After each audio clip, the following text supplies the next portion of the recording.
Hello, everybody. I'm Andy Agathangelou. I'm very proud to be the founder of the Transparency Task Force. We are a certified social enterprise, which means we exist to make an impact, not to make money. I definitely don't do what I do for the money, believe me. Our purpose is to promote ongoing reform of the financial sector so that it serves society better. We have approximately 3,400 people around the world who are connected to and involved with the Transparency Task Force. And roughly 10% of those, about 340-ish, are what we call ambassadors. Our ambassadors are individuals who are particularly strongly aligned to the work of the Transparency Task Force and believe that what we do to be particularly meaningful and relevant. I'm going to spend the next few minutes or so just telling everybody a bit more about the TTF, and then of course we're going to be focusing attention on the main topic of this evening, which of course is the great insolvency scam. It's a huge problem. I genuinely did not realize this problem even existed until a couple of years ago. And to be blunt with you, when I first started hearing people telling me what was going on, I was skeptical, suspicious, disbelieving. But so many people have told me the same kind of thing over and over again that I've started to realize this isn't conspiracy theory stuff. It might sound like it is. It really might sound like it is conspiracy theory territory. But I'm absolutely convinced now that there is a massive problem as a consequence of the weaponization of the insolvency service, the insolvency arena. And many of the professionals, inverted commas, professionals connected to that space are doing things that they really ought not to be. And hundreds, if not even thousands of people have suffered life-changing losses and sometimes even more as a direct consequence of what is going on. So that's my opinion. You may have a different point of view. You may think it's all smoke and mirrors and hot air and all the rest of it. My personal opinion is that we have a huge systemic problem around the abuse of the insolvency service. We have bankruptcies that are being proactively, deliberately engineered in a planned, organized, and systemic way. And I'm going to repeat myself. I know that might sound like I'm some crazy conspiracy theorist, but I've seen so much evidence, I've had so many conversations that is the conclusion that I've come to. And that is why, off the back of tonight's event, assuming there's sufficient interest, we are going to be creating another Transparency Task Force group. So let me explain what I mean by another Transparency Task Force group, because I know there are some of you who have only encountered the Transparency Task Force for the first time today. I'm going to share my screen to help me bring this particular point to life. So this is the groups page of our website. The groups page of our website. We have currently got 25 groups. It really only seems like yesterday when we had just one. That was about pensions and investments. But the community has grown massively, and people keep telling us about new and different issues that keep coming up. And as a consequence, we end up creating yet another group, despite the fact that, frankly, we haven't got the operational resource to do any of this, but we're doing it anyway. It does result in a working 7 days a week lifestyle, but hey ho, that's the price I'm prepared to pay, because I genuinely believe that there's massive harm being caused on a human level, at a family level, well-being that gets absolutely shot to pieces, people thinking suicidal thoughts as a consequence of what happens to them. And when you have conversations with people about these sorts of issues, if you're reasonably civilized in your mindset, you find yourself just wanting to do what you can. What you're looking at there, ladies and gentlemen, is a pretty famous quotation. You've probably heard it before many times. I'll read it out in case you can't see it clearly. Never doubt that a small group of thoughtful, committed citizens can change the world. Indeed, it's the only thing that ever has. And that statement, ladies and gentlemen, that statement is at the very, very heart of the plan and strategy and ethos and philosophy of the Transparency Task Force. We believe that people working together can make a real difference if they're willing to work hard, work collaboratively, and get stuck in to do what needs to be done. So that's why we have this model that is based upon groups of people working together. So we have one group that's all about debt. There are some horrific things going on in relation to debt. For example, mortgage prisoners is a massive problem. Buy now, pay later is another massive problem. Predatory lending is another massive problem as well. There are some huge problems in the governance, culture and conduct part of the financial services sector. Financial stability remains a big problem. There are vulnerable elderly in particular who are being ripped off and scammed, and we're doing what we can to do that, to deal with that. Violation Tracker is a particular project we are successfully bringing to the UK. No time to explain any detail, but if you want to know more, then just let us know, etc., etc., etc. Now, currently, we do not have a group for this problem around weaponization of the insolvency service, but we're going to be creating one so long as we have sufficient interest from the participants at tonight's session. And what we will do, like all of our other groups, the weaponization of insolvency group, or whatever we call it, will decide what its kind of campaign objectives are. We'll formulate a strategy and we'll give it our best shot to make a difference. That's how we do what we do. I'll just get to the bottom of this page to make sure that everybody understands the breadth of activities that we are involved with. Being blunt about it, I'm amazing myself sometimes about how much we're doing. I'm not trying to be big-headed here, but we've got so many wonderful people who have responded to the call of working collaboratively with others to try to make real change happen. So from my point of view, the big question for tonight is there sufficient interest in the problem around insolvency for us to form a group? If there's sufficient interest, we'll do it. If there isn't, we obviously won't. So that's the question I'm looking for an answer for tonight, based upon what we're about to hear. Those are pretty much the key points I wanted to kick off with. I'm going to invite my colleague Alexandra Zitkus, who's our head of events, to deal with one or two housekeeping points before we move very quickly on to our first speaker, who is Michelle Young. So Alexandra, over to you, please. Thank you. Hi there, everyone. Thanks for being here. Just a few things.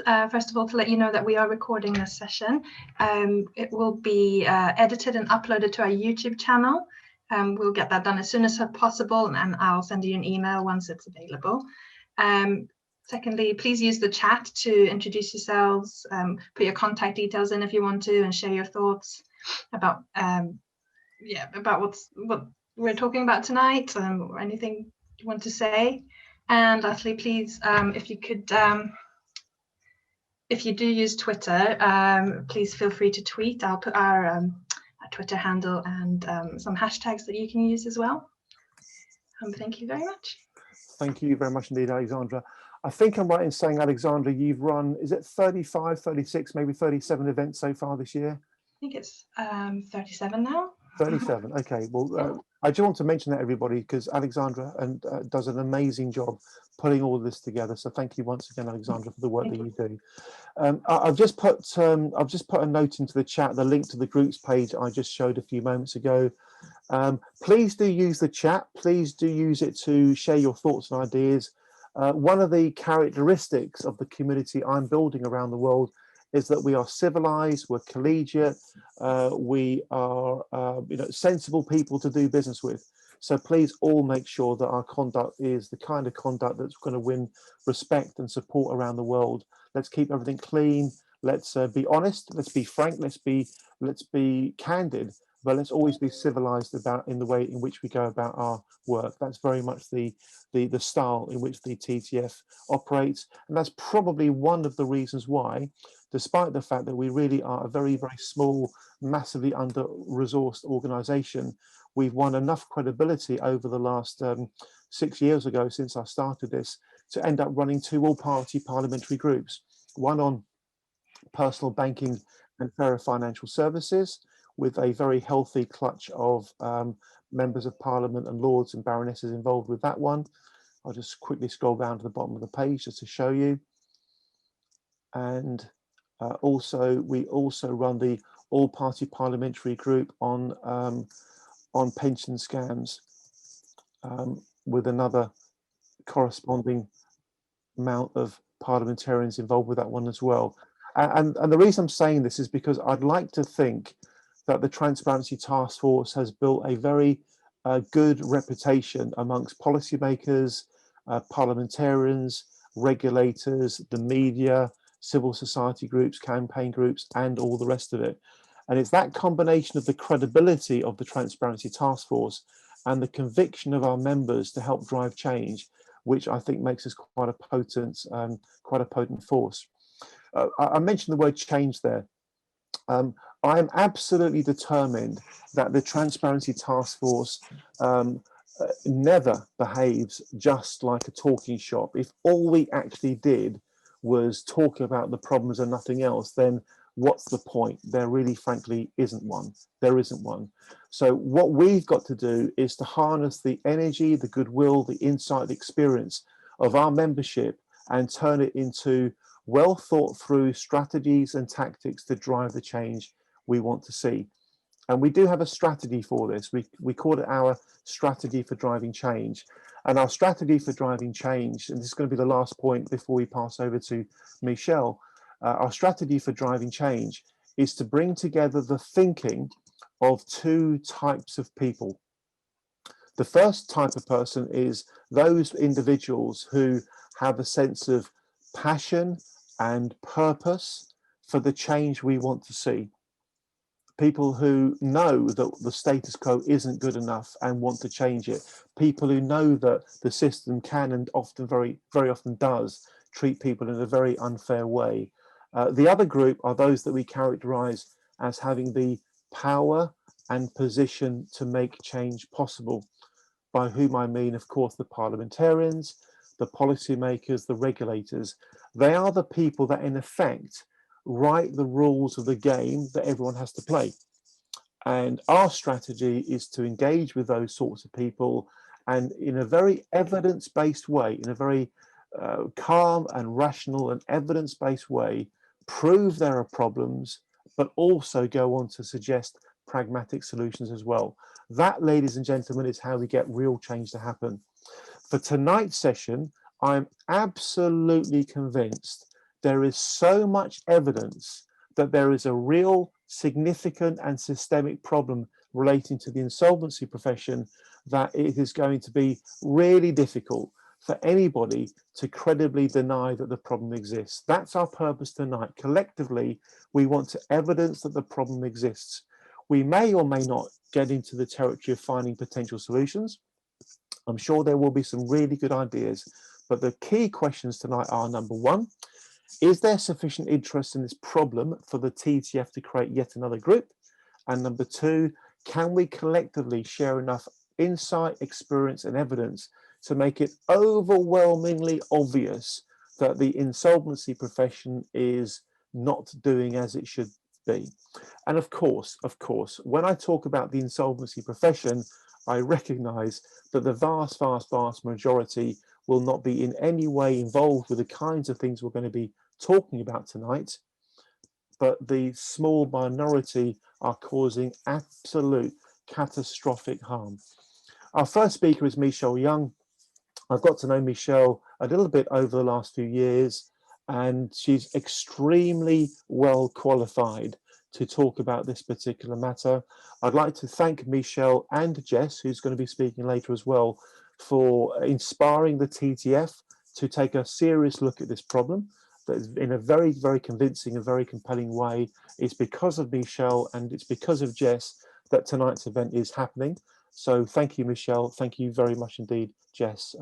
You've done a wonderful, wonderful job in helping to provide the evidence, insight and experience to prove there really is an issue that needs tackling.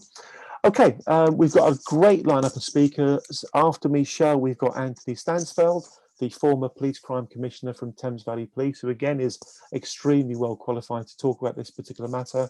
We've then got Ian Fraser and Emily Buchanan presenting together, Stephen Bernstein, Michael Ough, Anthony Badaloo, David Fabb, Jess, who I just mentioned now. We'll also at the very end have short speaking slots from Pauline Creasy, Peter O'Donnell, Mike Lloyd, and as much as time allows, we'll make it interactive and we'll make it conversational, and we'll try to give as many as people a chance to say their piece as possible. And if you don't quite get a chance to ask your question or make your point, use the chat to do so. We will be circulating the chat. We will be converting the recording into a video that people can watch. So we'll try and get it out there on social media and everything else as best as we can. Okay, I've been looking forward to this session because I believe we're about to be hearing some pretty compelling insights, ideas, experience to demonstrate that there really is a great big insolvency scam going on. Michelle Young, thank you for being here. Over to you. Thank you. Andy, thank you to you and thank you to TTF for putting this event on this evening. It's incredible the work you're doing. I call it the People's Parliament because that's what you're doing for the people. And we'd all like to thank you. And I'd like to welcome everyone on here this evening. Right, my journey started 15 years ago into intensive research into the financial crimes. Mine started through a divorce.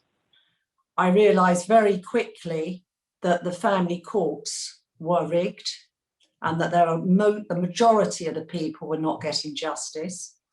But I managed, after a very long divorce battle, to win every application on the merits of my case. And as a good tactician, I came out with a judgment order. But that judgment order was like an empty paper bag, because the family courts rarely enforce judgments. It's a system that needs serious reforming. I call them the family court frauds, and I call what we're discussing this evening with the great insolvency scam, the insolvency court frauds.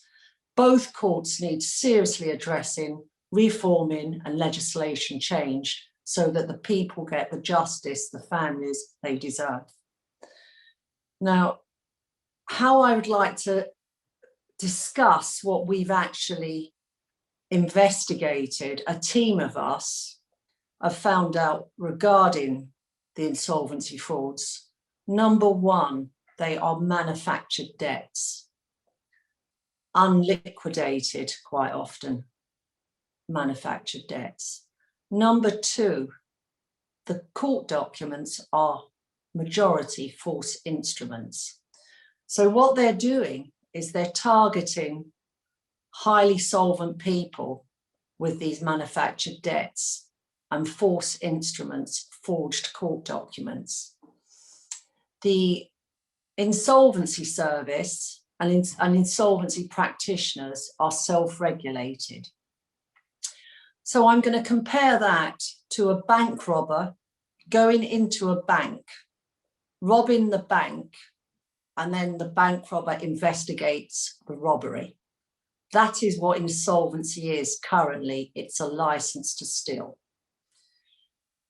Through my investigation, in particular, a lot of the high net worth cases, the people that you instruct, quite often blue chip law firms, blue chip accountants, that know where your assets are structured, are quite often in collusion with the insolvency frauds, because you've got to quite often have someone that knows where those assets are, and that's where the manufactured debts come in. Also, what quite often is happening, which we're going to speak about with Stephen, the US securitization attorney, quite often once those assets have been stolen, they're then securitized on the stock exchange through loans, through these vexatious debts, which are purposely created. Very simple. How can you make a highly solvent person bankrupt? I would say that's an impossibility. So through my many years of winning all those applications, I used to go into court sometimes 15, 20 files. Look at that logically. How can any judge look through all those files and read all those documents? This is quite often how the fraud is committed. They bury you in lots of files and lots of lies. And I am now going to take out a criminal private prosecution. Our media campaign is called The Great Insolvency Scam, where we're preparing as we speak 9 cases. A lot of them high net worth, but a couple of them not so, so much. So it's not just high net worth people. They're asset stripping anyone that has an asset. Anyone that has an asset is a target.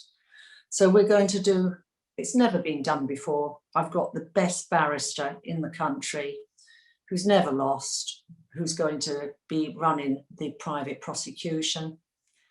And we will be suing particular government bodies that are involved and complicit with this fraud and are also gaining from it. So that's where, what I'd like to speak to regarding insolvency. It's absolutely shocking the effect it has on families. As you quite rightly said, Andy, it destroys families' lives. Anyone that's listening on this panel, can you imagine working hard all your lives and then someone comes along with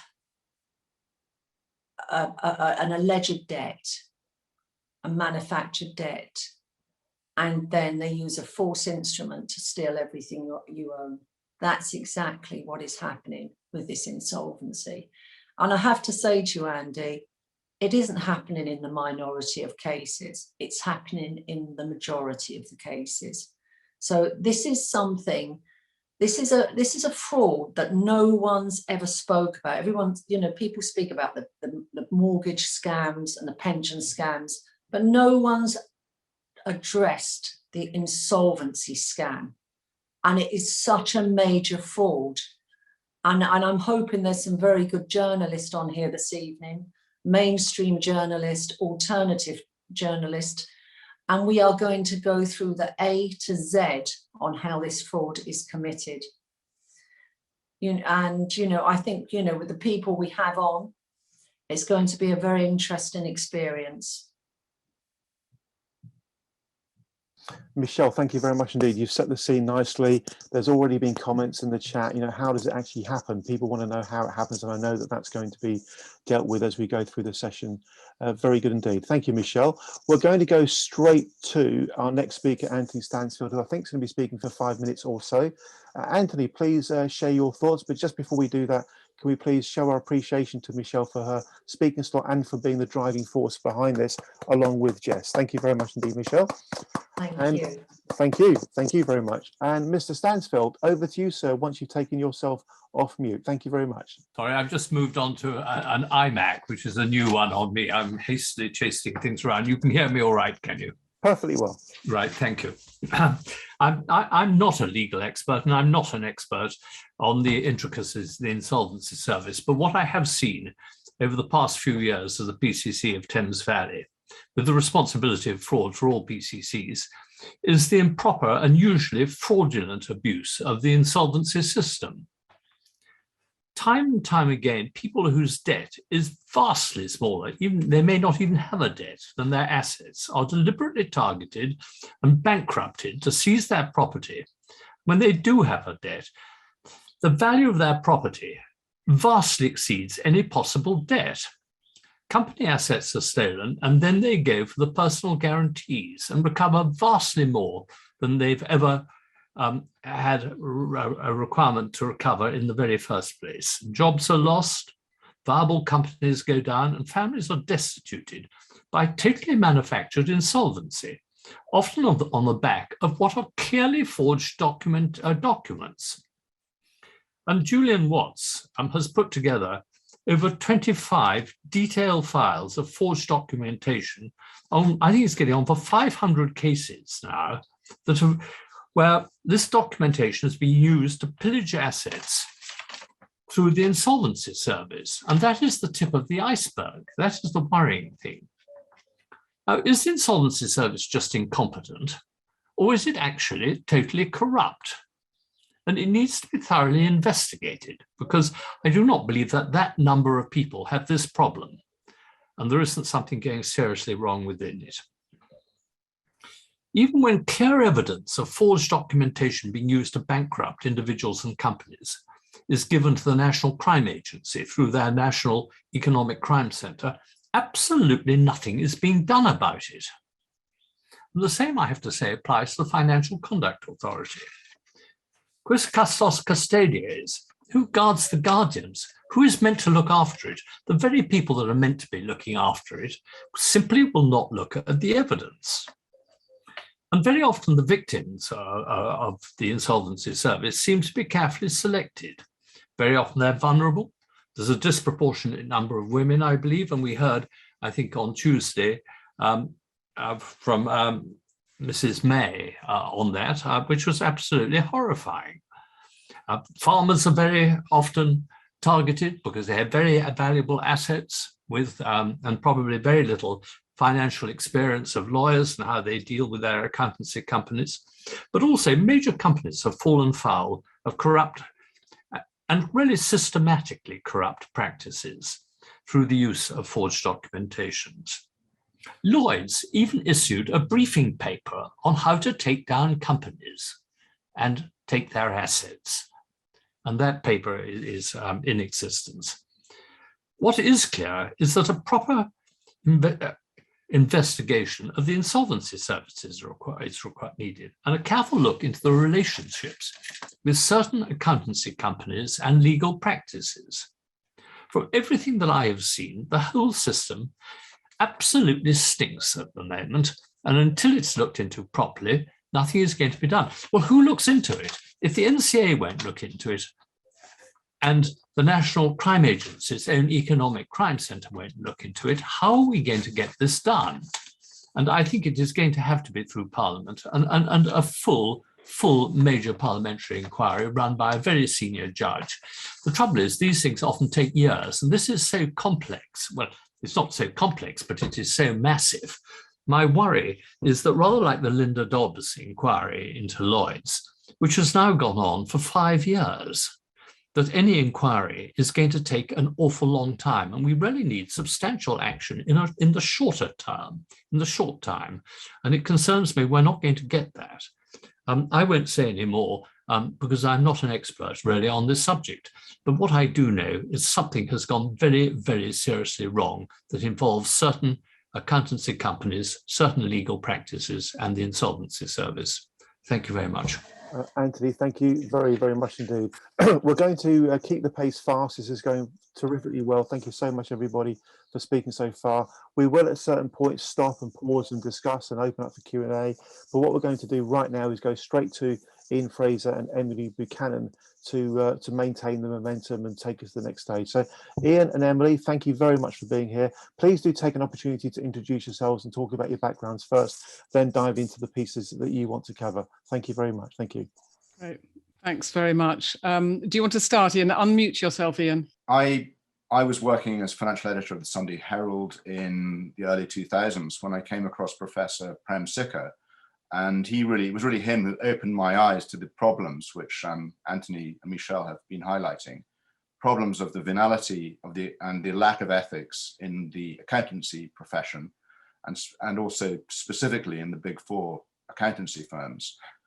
Then in 2008, I became aware of the HBOS Reading fraud, which I helped to expose. And I became aware that insolvency practitioners in leading firms, including KPMG, PricewaterhouseCoopers, Vantis, Menzies Corporate Restructuring, and others were actively involved in this fraud, in helping HBOS to shut down the fraud by closing down 50 or so companies which had been impacted by it. So there was something very dodgy going on there. Since then, I've become aware of endemic problems in the insolvency sector. For example, I witnessed with the NatWest Royal Bank of Scotland Global Restructuring Group scandal, the bank was effectively waging economic warfare on around 16,000 asset-rich SMEs, SME customers, and it was using manufactured or engineered defaults to effectively steal their assets. And IPs, insolvency practitioners and consultants from the accountancy firm were acting as NatWest's shock troops in this war. And one of the many weapons they were using in this war was personal bankruptcies and the abuse of personal guarantees, personal bankruptcies and sequestrations in Scotland to basically denigrate, incapacitate, emotionally drain their opponents. Anyway, that's how I got into it. Yeah, and thanks, Ian. And I've got a very different background. I'm not a knowledgeable financial journalist like Ian. I've got more of a background in foreign affairs and religious affairs. But just in the last few years, I met various people who seem to have been absolutely done over by either the legal system or this insolvency system. And I've become increasingly interested in it and have been doing some research alongside a former chartered accountant. I'm very much not an expert, but I'm coming at it from, I guess, a sort of human rights, humanitarian point of view, because I used to see an awful lot of pain and conflict and trauma in other countries. And I was horrified at what seemed to be going on in this country. And I also feel that now actually is a really good time to be looking at this, because the government furlough schemes are about to come to an end. Some people talk about a tsunami of insolvencies approaching, and I feel now is its moment, if you like, for insolvency to get some headlines. Ian, do you want to just describe sort of the insolvency system? Just in terms of the insolvency service, there's actually that is operating in England and Wales. In Scotland, we have a separate thing called the Accountant in Bankruptcy in Scotland, and in Northern Ireland, they have the Insolvency Service in Northern Ireland, so they have separate bodies. There are four main ways that an insolvent or so-called insolvent company can be, inverted commas, resolved. You have company voluntary arrangements, you have administrations, you have pre-packaged administrations or pre-packs, and these are probably among the most dodgy in my view. And you have liquidations, which sounds painful, but actually they're often the cheapest and the least stressful for directors of a business that is genuinely insolvent. Even though the Cork Review in the 80s aimed to foster more of a rescue culture in the UK, liquidation is still by far the most common route. And only about 10% of companies which go into administration actually survive, which is not what they expected when they introduced administration in '86. So that's just a broad outline of the types of insolvency that are available. Yeah, and Ian mentioned the Insolvency Service, which is this rather seems slightly bizarre organisation, which is sort of quasi-independent from government with a private sector board. It seems to be an adjunct, or at least essentially run for the benefit of the audit profession. Its new chair has been a partner at PwC, and its very newly appointed non-executive director there has also been a partner at PwC. So you can see the very close link with the audit profession. And under the board are the insolvency practitioners. There's around 1,500 of them who are effectively government agents. They have a government number, and it's an incredibly tight, privileged and exclusive club, as Ian will explain.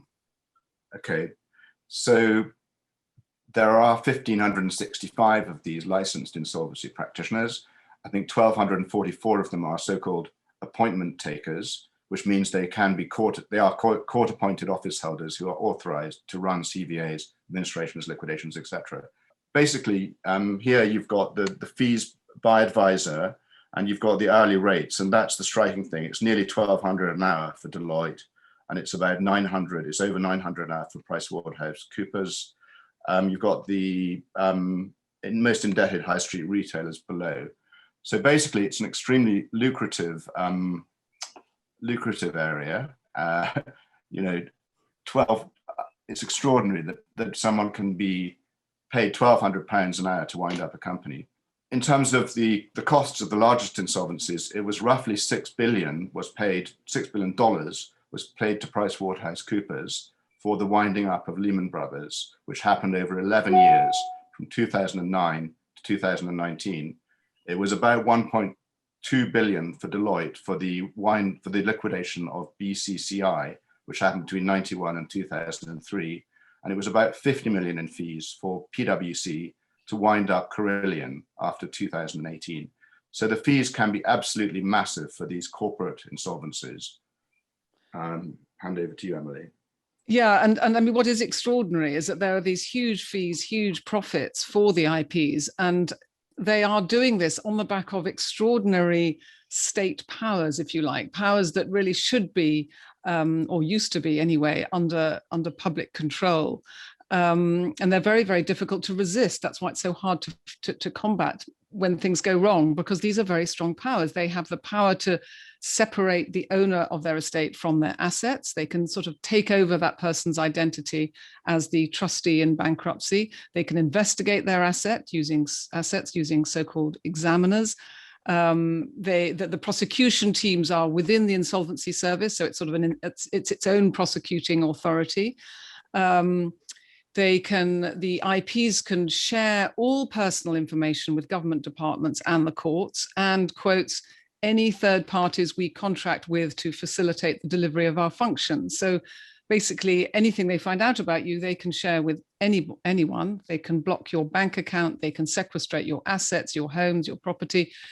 And they have this power to requisition checks from the paymaster's account and distribute those assets to those they decide. And the priority goes, as we know, to secured creditors, while unsecured creditors often get very little. Crown preference, that is HMRC, has now been reinstated last year, but basically most of the the money and the assets go to the big secured creditors, and they can pay themselves these high fees. And the problem comes is that if anybody tries to find out what's going on, they often get told, well, it's all confidential, it's impossible to know.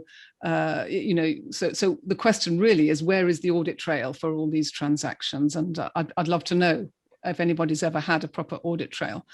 So what other profession enjoys these kinds of state-endorsed privileges? I mean, it's extraordinary.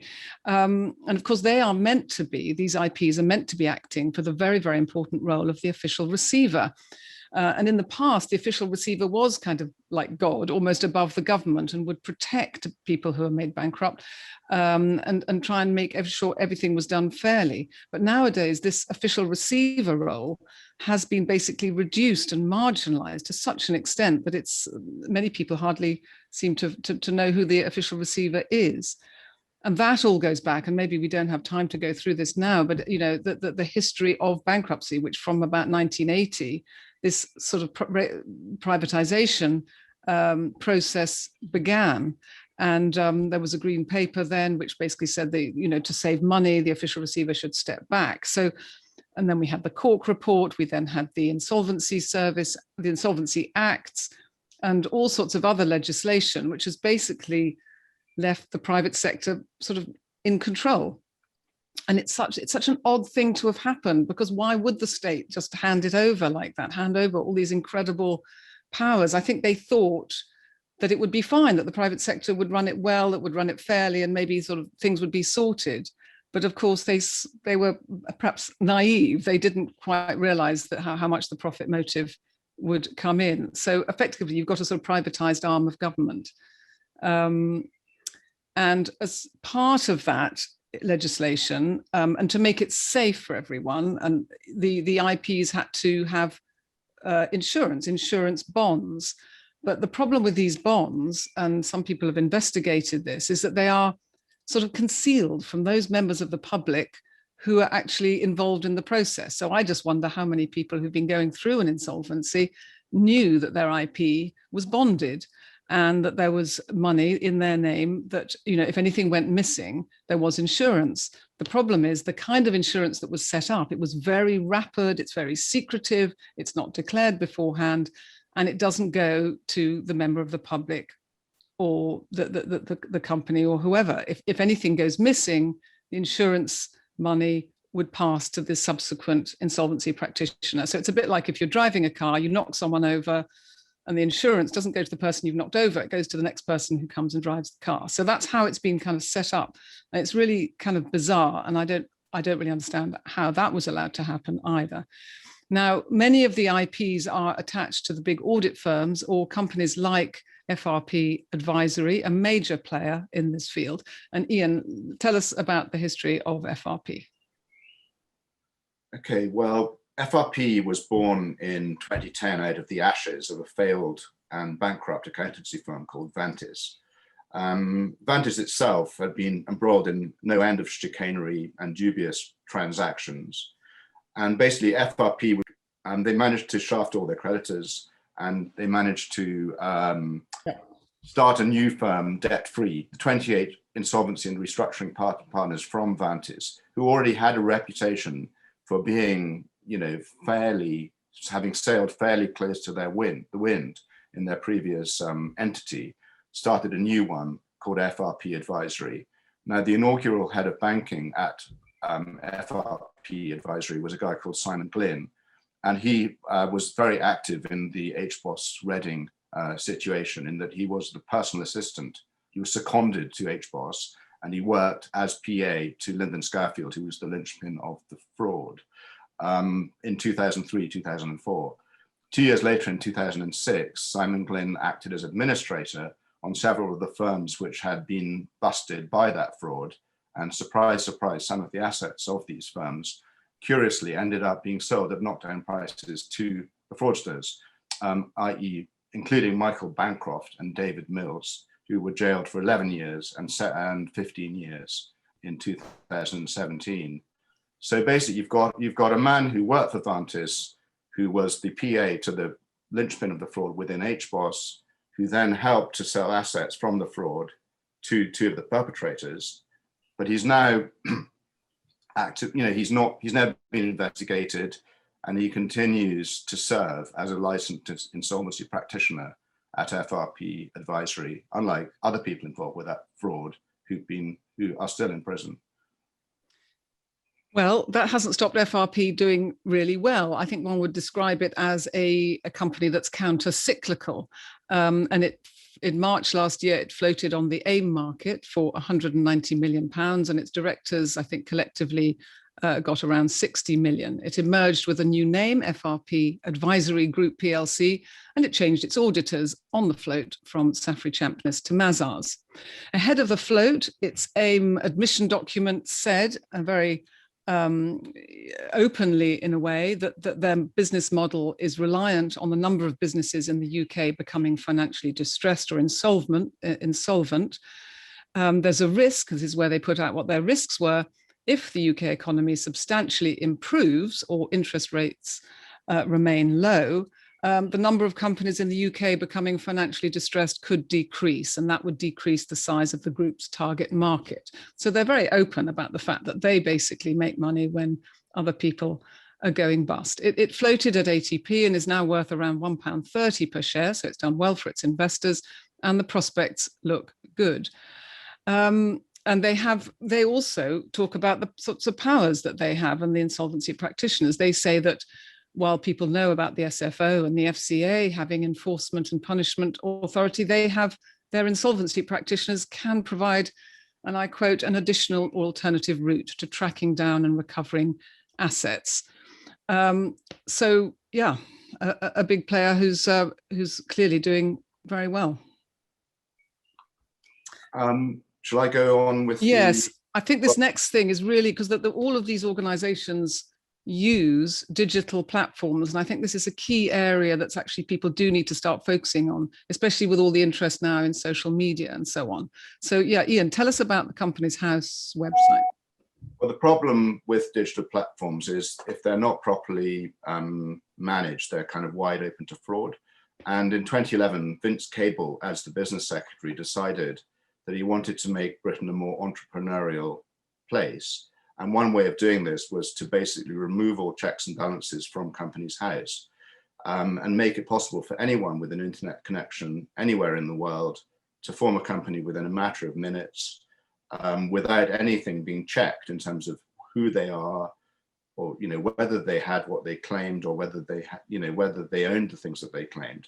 So basically, suddenly, Companies House became wide open to fraud. And it hasn't been changed since. So for the last 10 years, we've had a Companies House system which is wide open to fraudsters just abusing it and putting in false information, false names, and false assets. 2020, the business department, or BEIS, realized there was a problem, and they said they were going to introduce ID verification. So the company directors' names that were listed there would be verified, but unfortunately this requires primary legislation, And there's no sign of this actually happening.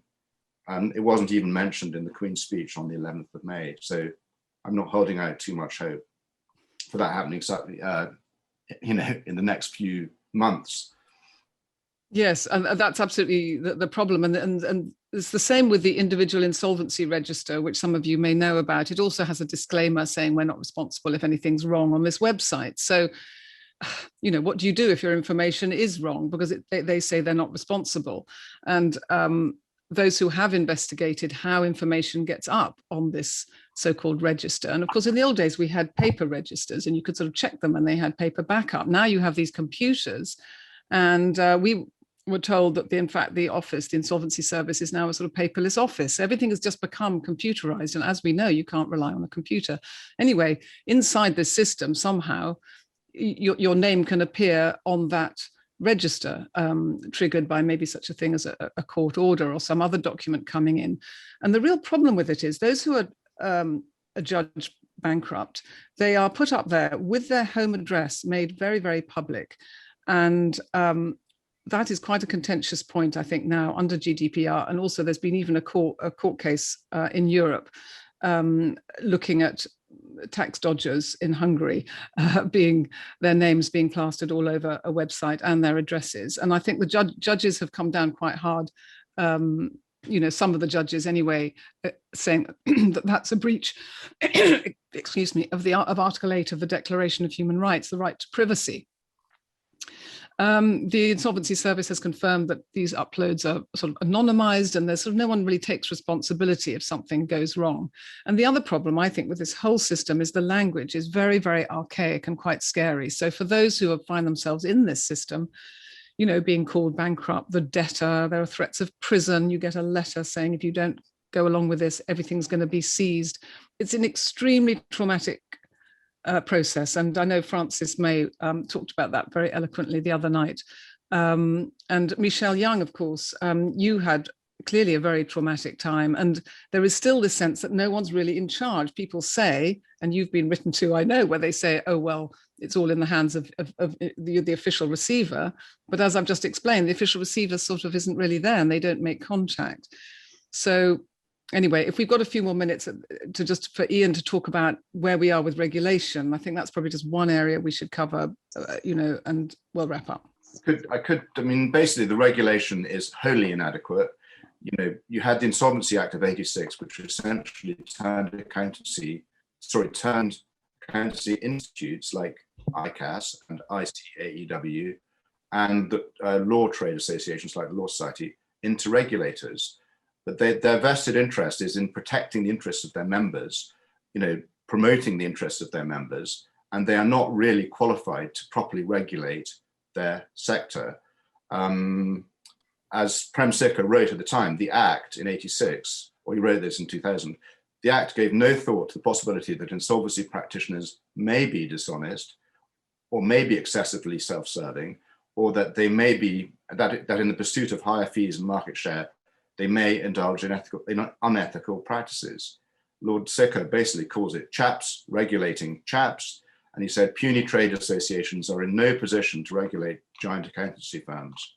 So, it's not. There's no real sign of any change. Although in 2019, the Insolvency Service issued a call for evidence with a view to informing the government how regulation of insolvency is working and whether there may be a need to consult on a move to a single regulator. So that is something which is in the works. But if they want to do that, they have to do it by 2022 within the framework that was introduced. So they've only got one more year to introduce a single regulator for the insolvency profession if they want to. I mean, another issue I was going to talk about was the revolving door. Arguably, this is what gives accountancy firms and their partners a form of impunity and an immunity from prosecution and immunity from oversight. Another factor is the fact the final four firms are, following the collapse of Arthur Andersen in 2002, just the only four still standing of global accountancy firms. And if one of those fails, policymakers and politicians are terrified that basically they'll be down to 3 and there won't be enough competition in the market. So that encourages them to be soft on the 4 that still survive, arguably. The Big 4 have massive influence over government. They've embedded themselves into the civil service, for example, into Her Majesty's Treasury to draw up tax law in a way that helps the Big 4's clients.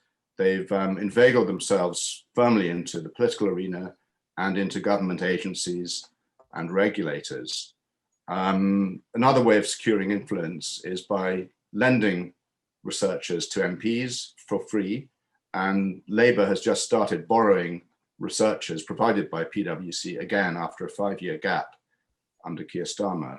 So basically that means when a Labour MP is looking at policy, it's always going to be through the prism of what his PwC researcher thinks is good or potentially a good policy.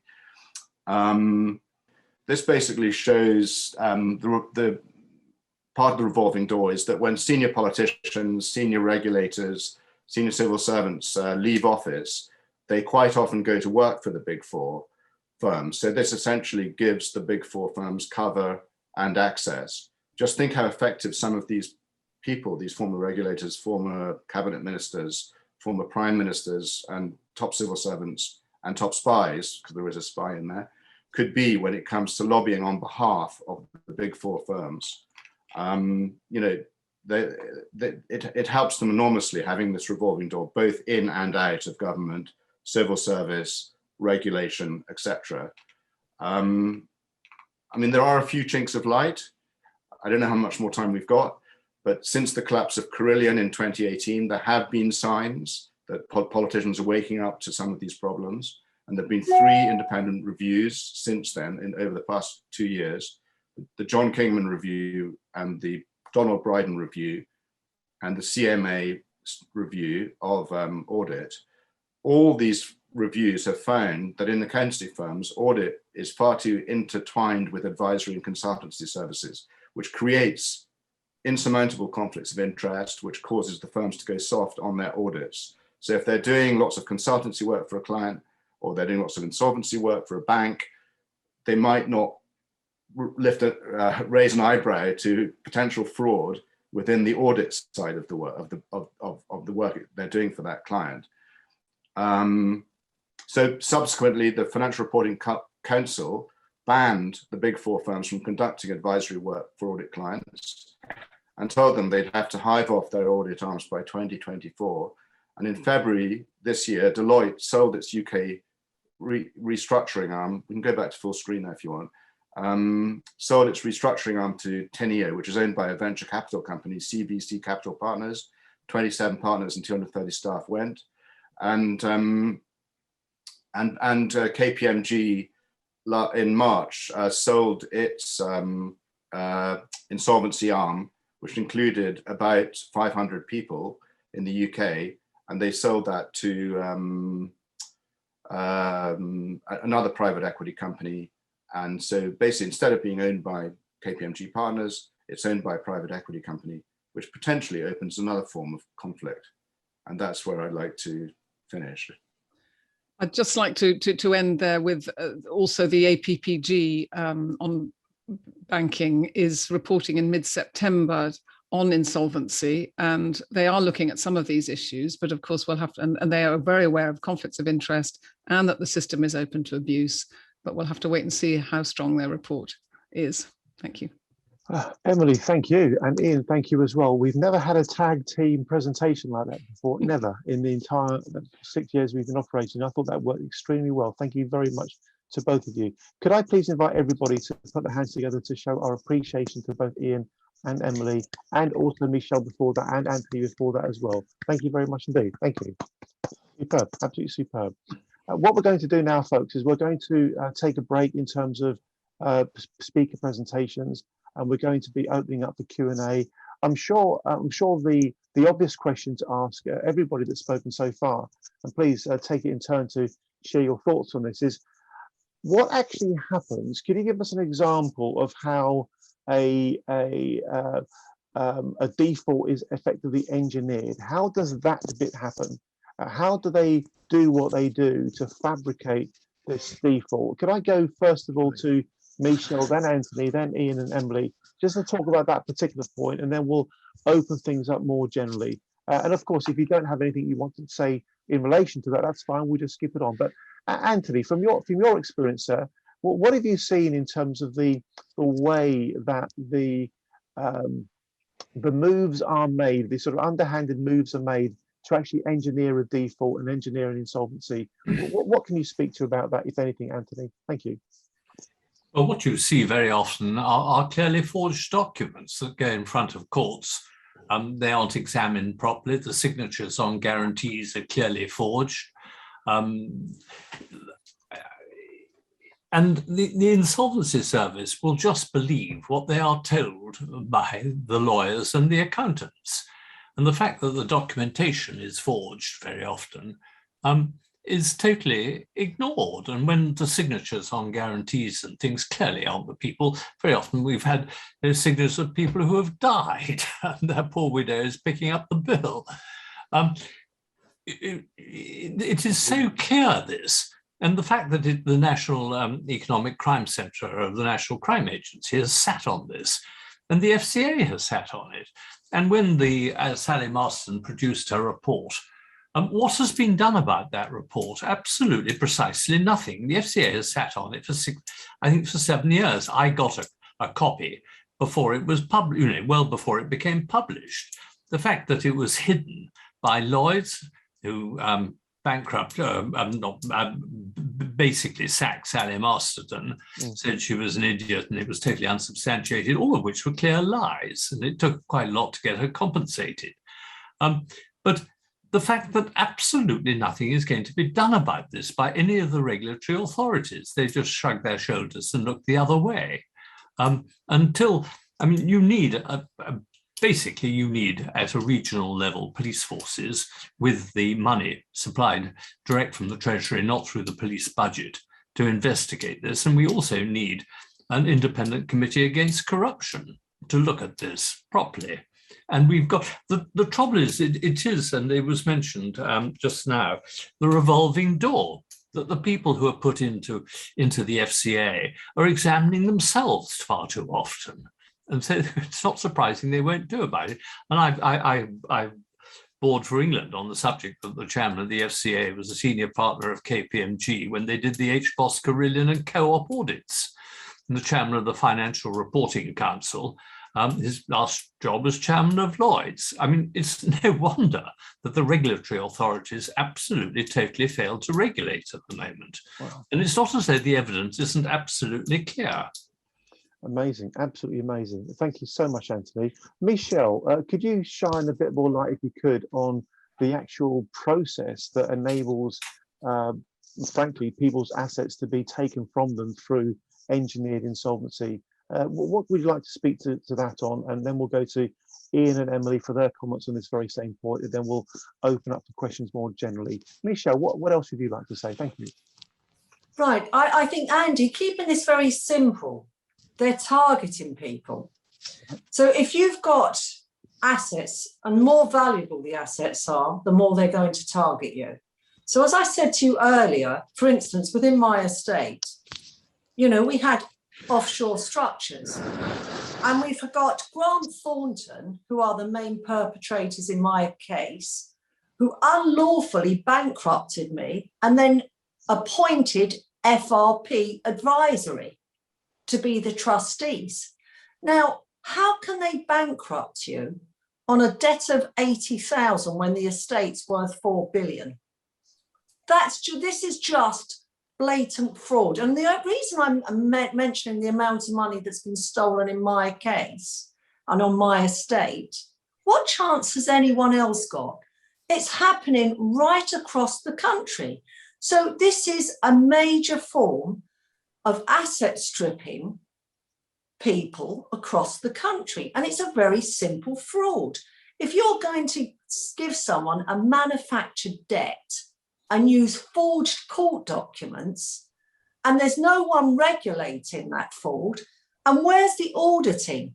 I'd like to see the auditing to be done regarding Grant Thornton. Let's start with auditing Grant Thornton, because I believe, and I can't confirm this evening, when Emily mentioned 300 examiners that came through into the insolvency service, I want someone to do some investigation, because the particular chartered accountant told me it was Grant Thornton.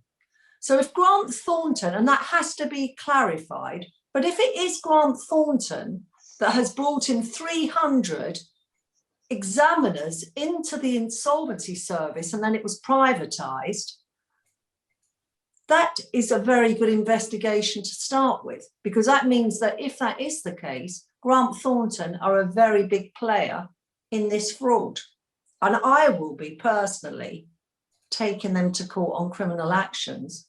And, you know, as I said to you earlier, we are going to start breaking down these frauds. And our first action is a class action, 9 cases showing the debts are manufactured, the court documents are forged. We've done our investigation. I've got an ex-Metropolitan policeman who's going to speak to you this evening. And on those 9 cases we're investigating to prove the court documents are forged, they're unregistered debts and the trustees are not registered. Thank you, Michelle. Wow, that's all I can say. Wow, crikey. Let's go to Ian and Emily to comment further if they wish to on this matter of how is it actually done. So Emily or Ian, whichever of you would like to go first. Thank you. Yeah, I mean, in Michelle's case, I think she's an example of where if you're entitled to a very large court settlement, like the court says you're owed X million, that there's a lot of money to be made by making sure you don't, if you see what I mean. So people can then come in and make sure that isn't enforced in some way or other. And then if you're, yeah, and then there's going to be court costs. Maybe you get dragged into some kind of court case and then there are court costs and those are imposed on you. And it's those costs that then, if you don't pay them, that triggers the bankruptcy. And of course, we've seen it on a smaller scale with the postmasters. I mean, all that had to happen to create debt for them was a glitch on the computer. And suddenly they were in debt and some of them went bankrupt. So it's actually seems to be quite not that difficult, you know, to sort of create a debt and impose it on someone. Wow, amazing. And I suppose once somebody's been taken down that particular path, it becomes increasingly difficult for them to defend themselves because their assets are locked up and they haven't got control. This is absolutely fascinating. Mr. Fraser, any further comments from yourself on this question of how do they actually do it? Yeah, well, with the postmasters, which I'm sure most people are aware of, the scandal, what would be interesting would be to find out where the money actually went. You know, there's been no audit trail, as far as I can see, of where the money that disappeared went. Did it go, you know, was there a slush fund for the directors of the post office, or, you know, where did it actually go? I can't really speak very much for personal insolvencies because that's not what I really write about. I'm more into business or corporate insolvencies. Yeah. And in the case of the banks, you know, both RBS and Lloyds, Clydesdale to a certain extent, and Barclays and HSBC as well, there were various mechanisms, or there are various mechanisms by which they have been known to manufacture defaults for business borrowers. These include the sale of interest rate hedging products under false pretenses, often under duress as a condition of continued funding support. And then, you know, the unknown cost of these are what can cause a default. The removal of overdraft facilities at, say, 24, 48 hours notice, arbitrary changes to the terms and conditions of loan agreements, including suddenly jacking up interest rates, adding charges, imposing costly consultants who drain out, you know, hundreds of thousands in charges, and dramatically shortening loan maturities. In the case of RBS, there was also something along the same lines of what Anthony's been talking about, which is losing and then recreating lending agreements, which is essentially fraud. Well, most of these involve fraud, actually. There's also the placing of false valuations on customers' commercial property assets using tame firms of chartered surveyors, which in Scotland include one called, well, I won't name it, but it's quite well known. So, you know, these are the sorts of means by which a bank can make out the breach of its covenants or in breach of its loan to value agreements, and then they can basically nobble from that moment on. Ian, thank you very much. That was particularly interesting. We're going to open things up now. So once again, I'm very, very grateful to all our speakers so far, Michelle, Anthony, Ian and Emily. We're going to go to Mr. Paul Carlier. He's had his hand up for a little while now, then to Nigel Cairns. If anybody else would like to say something, then just draw your attention to me, preferably raise your hand digitally because I can see it more easily. If not, then wave at the appropriate time. Mr. Carlier, what are you thinking, sir? Yeah, I mean, basically the how. The Lawrence Tomlinson's report after the financial crisis identified there's a whole section on the banks for engineering defaults, and it identified that this was happening, but didn't really seem to understand or appreciate what and why. And basically, there's after Basel II came in, there was a capital adequacy introduced. Now, basically, if you were a bank lending to a high risk customer, let's say, for example, you've got 100 million, you're lending to a property company that's high risk, you might have to keep up to 8%, just for argument's sake, on your balance sheet in cash tied to that particular debt. If you were lending 100 million to, say, Daimler-Benz or BMW or a core customer, you might only have to leave 1 million on the cash balance sheet. Now, immediately you were able to engineer a default, the high risk customer you're lending to, that debt then becomes or is seen as less risky. And therefore you can immediately take 50% of that cash, that 50% of that 8 million, you can take away and use elsewhere because the loan is now regarded as instantly callable. So therefore less risky. So that's why they were engineering the default. Now, you're lending, that 4 million can be used to lend 400 million to AAA customers like Daimler, like BMW, like Fords or whatever. And obviously after the financial crisis, at a much higher margin than you were lending previously to the higher risk company. And I use the Angel Group, Julie Davies business as an example. Their lending was LIBOR plus 1%. I mean, because obviously prior to the crisis, everyone was going mad lending money and the rates were ridiculous. After the crisis, it was LIBOR plus 2 or plus 3%. So if they can engineer the default of that loan, they free up 4 million in cash that they can then use to lend 400 million to AAA customers and at 2 or 3% above LIBOR, right? So there's what you don't see, and all the time the bank will be claiming this business is non-viable, it will ultimately be destroyed or put into administration where the assets would then be stripped or whatever, not before they haven't plundered it first with default interest, costs applied for all manner of things. As GRG Promontory's report confirmed, it was all about the money. How can we sell stuff to these companies or force them to take products that are going to make profit for us? So they bleed the company dry in GRG or in BSU. Then they will identify those with assets worth stripping. And in the case of the Ashwell Property Group, this business that was worth 300 million had assets worth 300 million in 2007 against debt of 150 million. 2009, after Crawshaw and KPMG were known to have been involved in HBOS Reading, the bank appoints Crawshaw and KPMG to undertake an IBR, revalue these assets. Oh, and lo and behold, they are now only worth 150 million. Crawshaw applies a zero value to a massive development site they had adjacent to Cambridge Station, claiming that the industry was aware that upon completion, that development was worth 800 million. But for that brief period of time, he claimed it was worth zero because obviously until it's completed, there are costs, et cetera, et cetera. That's what forced it into administration. Crawshaw gets appointed administrator, sells the business in the first week of administration to a company called Brookgate Limited. And for £3 million, he sold it for. Grant Thornton immediately get appointed auditors of Brookgate.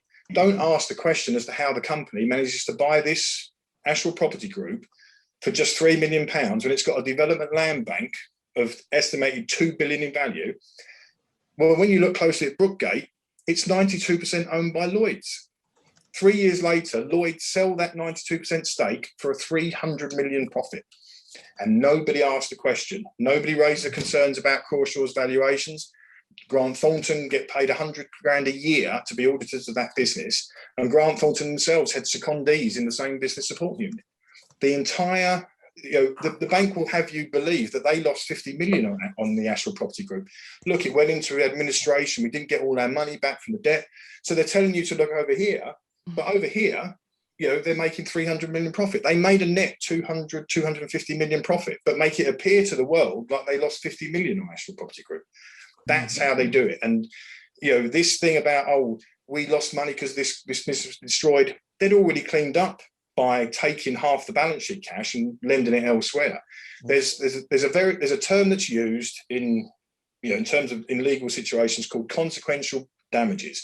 We need to introduce the term consequential profit to look at what how did the bank profit from what they did, so that the smoke and mirrors get you to look at what the left hand's doing.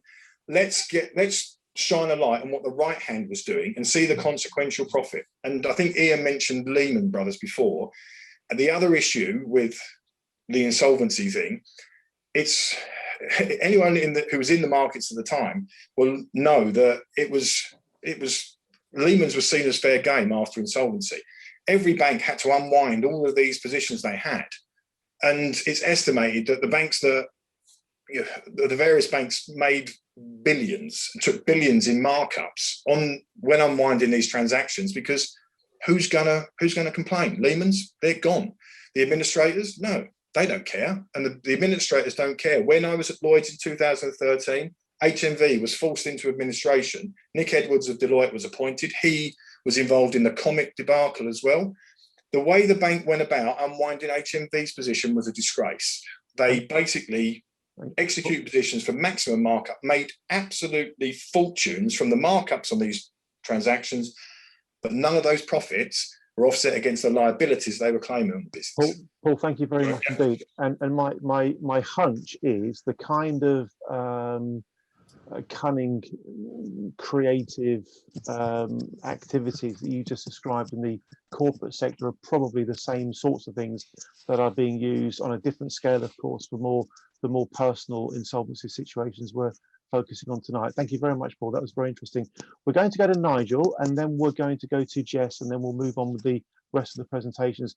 Mr. Cairns, please do share your point. Be as succinct as you can for me. Yes, I'm very interested. It's more of a question than a point. Very interested to know more about the position of the Financial Ombudsman Service and or the FCA with regard to complaints about the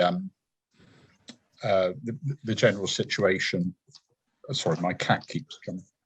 Sorry. All right, we've got the gist of that. Thank you, Nigel. So regarding insolvency problems. Thank you. Is there a position on this? Thank you. Let's pick up on that later on. Thank you very much, Nigel. Let's go to Jess for his particular points now, but then Jess is going to be speaking later as well. Jess, to you, sir. Thank you. Cheers, Andy. I think personal bankruptcies is a huge business, and how it works, I think, is very, very cunning indeed. There are statutory demands, claim management businesses out there. They have to create a document which is a manufactured debt. And through the review that we've done, a manufactured debt usually takes place from an outstanding bill, a disputed bill. They have already targeted a very solvent person. That solvent person has no recourse to pay that bill because they don't want that bill to be paid. They take that piece of paper to a court, of which the judge at the central county court or a local court knows this thing is going on and just basically stamps a bankruptcy order. They have to push a dispute, a manufactured debt, into the insolvency arena. And once they push it into the insolvency arena, that's where they start asset stripping. The bankrupt becomes padlocked. They have no human rights. They have no legal rights.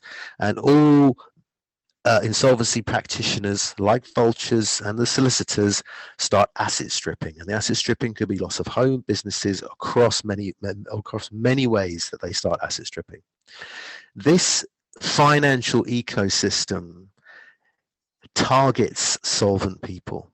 And that's exactly what they want. We are, and the people who have been victimized out of this are fodder to feed this system. We have just touched on the tip of the iceberg as to what is happening out there. Corporate insolvency has always been the big fish for the big four and for the big companies. But the financial ecosystem, which is really destroying families, making sure that financial wealth is being lost, is a huge part of the market which must and should be absolutely made far more aware on how these lower end solicitors, legal firms and insolvency practitioners can get rich very quick. And I will pick up on this when I give my chat a bit later on, but I just wanted to make that distinguisher because there is a sense of how it works, what do they do, and the most important thing is they create this fictitious manufactured debt, and that is the starting process, which then allows them to go into court to then padlock the bankrupt. And that's what has been highlighted with many cases that we've seen.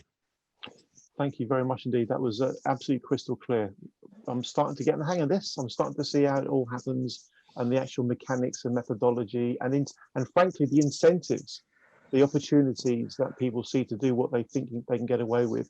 Our next questioner is going to be Alex Varley-Winter. I'm going to very briefly share something with everybody though. I've just put into the chat a link to this particular web page, and I'm going to share my screen because I want to make a point to everybody.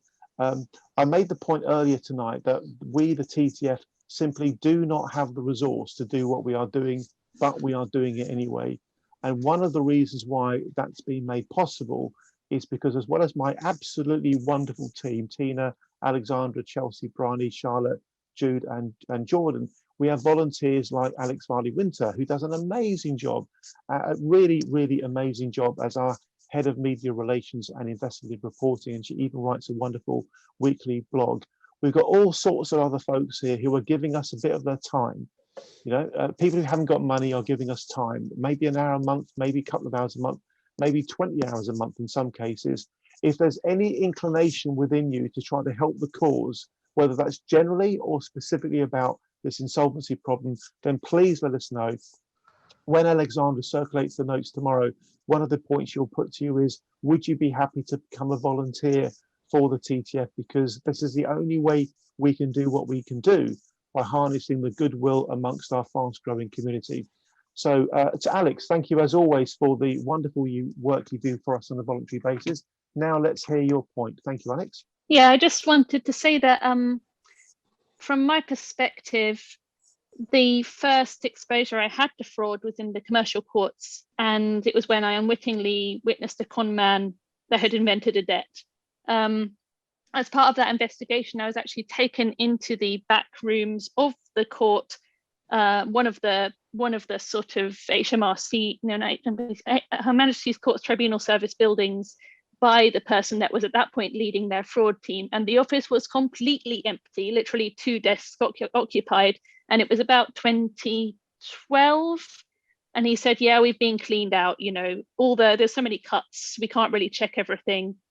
So that's really interesting as a backdrop to how, yes, okay, there's a lot of incentives, but also I kind of wonder if 10 years on, whether that system is still at rock bottom, whether there's there's a sort of under-resourcing of the courts as well. And it was also brought to light to me with Shida Iraqi's case, where her case was covered in the Daily Mail in around 2008. So I'll put the names in the chat and you can look up the articles on that, because that was basically a guy that had pretended to be a solicitor, had kind of forged his qualifications and had then gone around scamming people. And it's interesting that in her particular case, it's like the court acknowledges that her bankruptcy order was wrongly issued. And yet when she asks them to correct it, they refuse. And I still don't see their basis for that. If they're sort of acknowledging that it's a falsely procured bankruptcy, the court itself does need to actually correct the record. I mean, even if it seems like an academic point at that point, even if so many legal costs have then been accrued that someone's bankrupted over again, I still feel like they need to be obliged to correct that original problem. If it's sort of, I mean, the guy's been struck off, they know he's a fraudster. So, Yeah. you know, it's an interesting case in that respect. It certainly is. Thank you so much, Alex. Thank you. Let's go to Anthony. Anthony Badaloo, you've got the floor, all yours, sir. Thank you very much. Tell us who you are, where you are, what you do, and then get stuck in. Thank you. Yeah, so my name's Anthony Badaloo. I'm the proprietor of Churchill Finance. We're an accountant and financial services business. And since we've had problems common to many of the committee here, we've got involved in justice campaigning, and we're running a campaign and petition called scambuster.tv. We have 5,000 plus supporters and a lot of material on the internet. So I will just go quickly in my 10 minutes, see what I can do. So I have to say, we're celebrating today. We stopped an illegal eviction of Margaret Bass down there in Northampton, where there's a dodgy police chief constable. I hope Anthony Stansfeld is listening to this one, called Nick Adderley, involved. But we've managed to stop it, and it's a great feeling. You know, we have a letter from the bank saying they have no records of any debt, and still the solicitors, Lightfoot solicitors, and Ranjit Tiara are coming up with fake warrants. So thank God they changed their mind. The police changed their mind. Everybody left the poor lady alone. Thank you. So in terms of the great insolvency scam situation here, I've had the pleasure of working on a handful of bankruptcy cases. Some of them we've won, some we've had a good fight and we got nowhere. So I will start with myself. I had a bankruptcy petition served on me in the Crown Court when I was on trial for trespassing in my own home by a firm called B&M Solicitors, Luigi Bernardis. And after fighting the battle, the Law Society told them to back off, and they backed off. We had a Dragutin Popovic. We fought the alleged trustees, which is KPMG, and we got David Standish to resign and hand him back 2 properties. Outcome. And then we had a gentleman called Lennox Bailey, who is Grant Thornton tried to bankrupt him, and we didn't defeat them totally, but we had a settlement for 36,000, and the gentleman's property is now worth over $1 million. So that was a good result, I believe. And we had a gentleman called Ewan Peters. We fought the HMRC 2 years, and they didn't want to give up, so they made him bankrupt for 0. Ewan Peters is the father of one of the pop stars in the Rudimental pop group, which is a very big group. Anyway, they made him bankrupt for 0, so it wasn't a lot of challenge to pay the 0 and get an annulment. So it's the first annulment we've ever seen in history. We've worked on Michelle Young's case. We got a video out called, what's the video called? The Bankruptcy Fraud of Michelle Young. We went through all the documents. Nothing in Michelle Young's bankruptcy can stand, no step.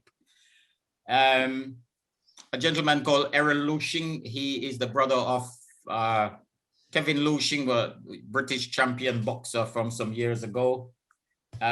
We didn't get very far. We got very far, but we haven't got a result yet. But there's a video called Liquidator's Road to Nowhere, where I went to the liquidator's office, filmed the documents, made a bloody good point. The lawyer resigned, and the case is still ongoing. Mr. Ebert, it's a legend, you know. He was bankrupted based on his business partner's affairs, got nothing to do with him. He's not bankrupted, it's just all fake papers. And they stole a pension plan from him. They forged his signature, and he still can't get the money back. Steal man's pension. So, what have we got here? Mr. John Ashcroft, I think he's on here somewhere.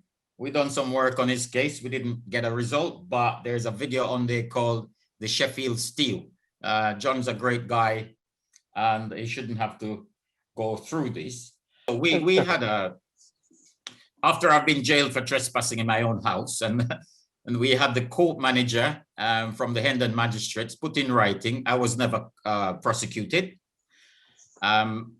So then they went after my wife. We had one property in Croydon that was stolen, and we made the complaint to the council because the local authority has the statutory duty to investigate illegal eviction.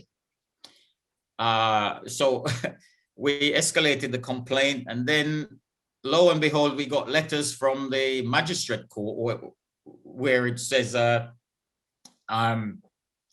she is summoned to come to court, and they will bankrupt her and send her to prison. This is very strong language, isn't it? On the court-headed paper. So I did release this document on Ramola D's website, but I think they've wiped it out. Google has wiped it out. So anyway, we challenged this, and after 2 years of fighting battles, we had an amazing letter from the court manager at Croydon Magistrates Court. And she stated very nicely, beautifully signed in wet ink on proper headed paper, we've investigated your complaint. We can't find any record of this court case.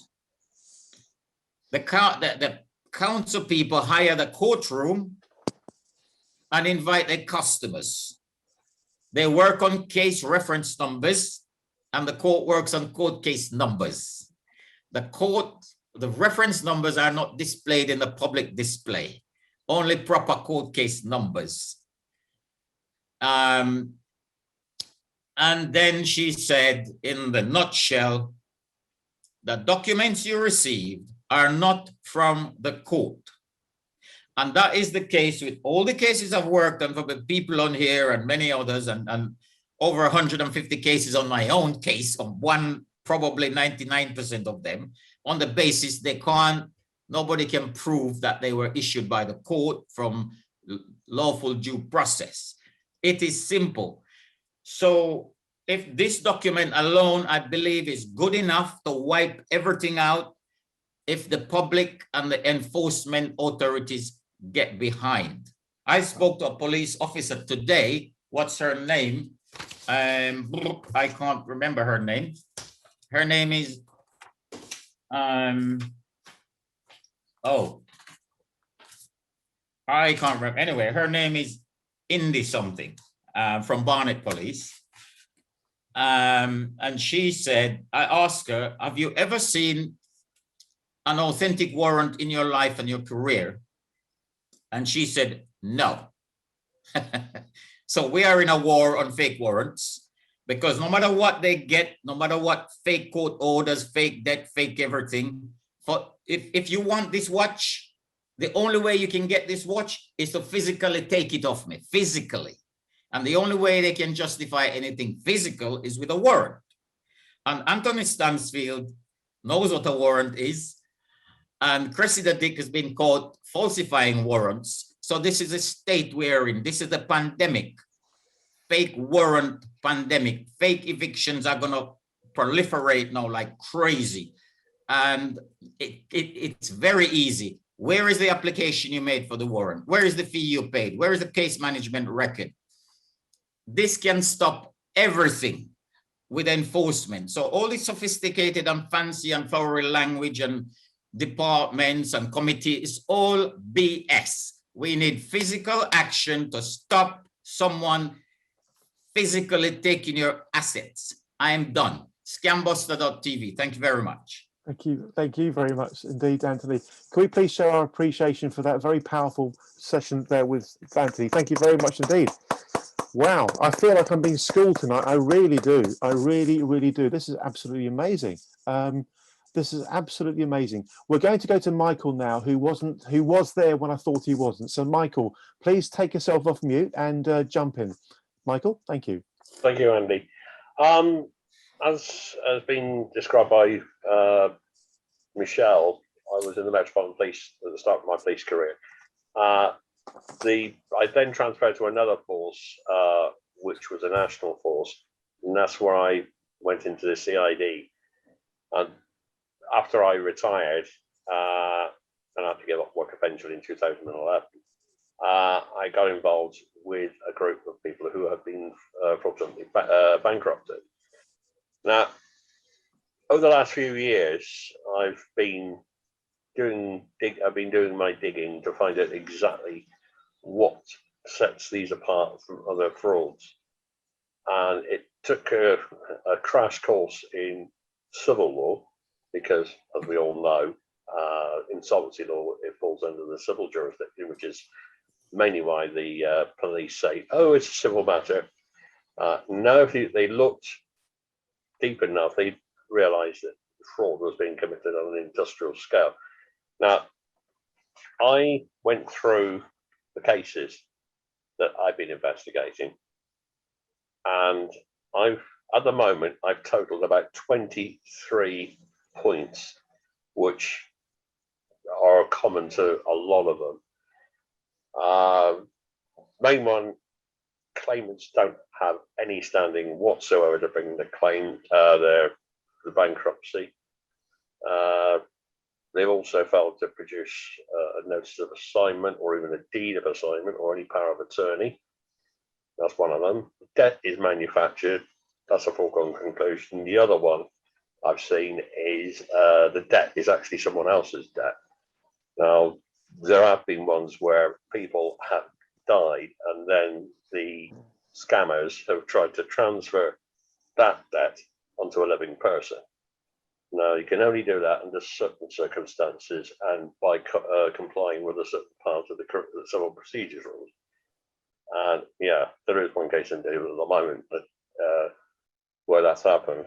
Alleged debtor has been treated as a business and not an individual. Wrong capacity. I've actually got a case at the moment where a utility company is trying to do that. They try to create a fictitious business name in order to get traction, and their rather stroppy senior partner from the firm of solicitors acting for the utility got quite irritated when I said, well, hold on a minute, where does this name come from? Why isn't it in company's house? And he got quite shirty. The other one is they say they've got a county court judgment or bankruptcy proceedings. When you look on the court records, they're not even there. No fees paid into court. Trust online or registry trust. I think there's quite a few people on here now. There is none in there. You look, it says no judgments recorded. That's a big sort of alarm bell. Bankruptcy petition is not verified by an affidavit, which renders the petition void. Purported trustees in bankruptcy not correctly appointed, and appointment has not been listed in the London Gazette. Now, I looked on Mr. Ebert's, couldn't even find the one for his. And I think with Sheila Rocky's, I think there's one or two there who kind of said, look, I'm your trustee in bankruptcy. Really? Well, why isn't it in the London Gazette? I've come across cases where they've been conducted in the wrong jurisdiction. Now, with courts in England and Wales, they have to be authorised to hear certain cases. And if you go onto Court and Tribunal Finder on the government website, you will find what sort of cases courts can hear. Now, it should say bankruptcy. I came across one. It said, oh, it was heard at this one. Well, that's what was on the court paperwork. When I looked, that court wasn't even authorised to conduct bankruptcy business. But what's on the IIR, oh, that one is. So there's something very fishy going on there, obviously. Excuse me. Hearings not conducted in accordance with Article 6 of the European Convention on Human Rights. In other words, what they're doing is they're hearing them in private. They're not hearing them in public as they're legally required to do under Article 6. Now, that brings me to Section 6 of the Human Rights Act. And that says, and I quote, it is unlawful for a public authority to act in a way which is incompatible with a person's convention rights. So a court is a public authority for the purposes of the Act, and that's under Section 6, subsection 3, paragraph A of the Human Rights Act. So they can't say, oh, we didn't know. The court staff, oh, well, we didn't. Yeah, I don't believe them. It's there in black and white. And there is another one I've seen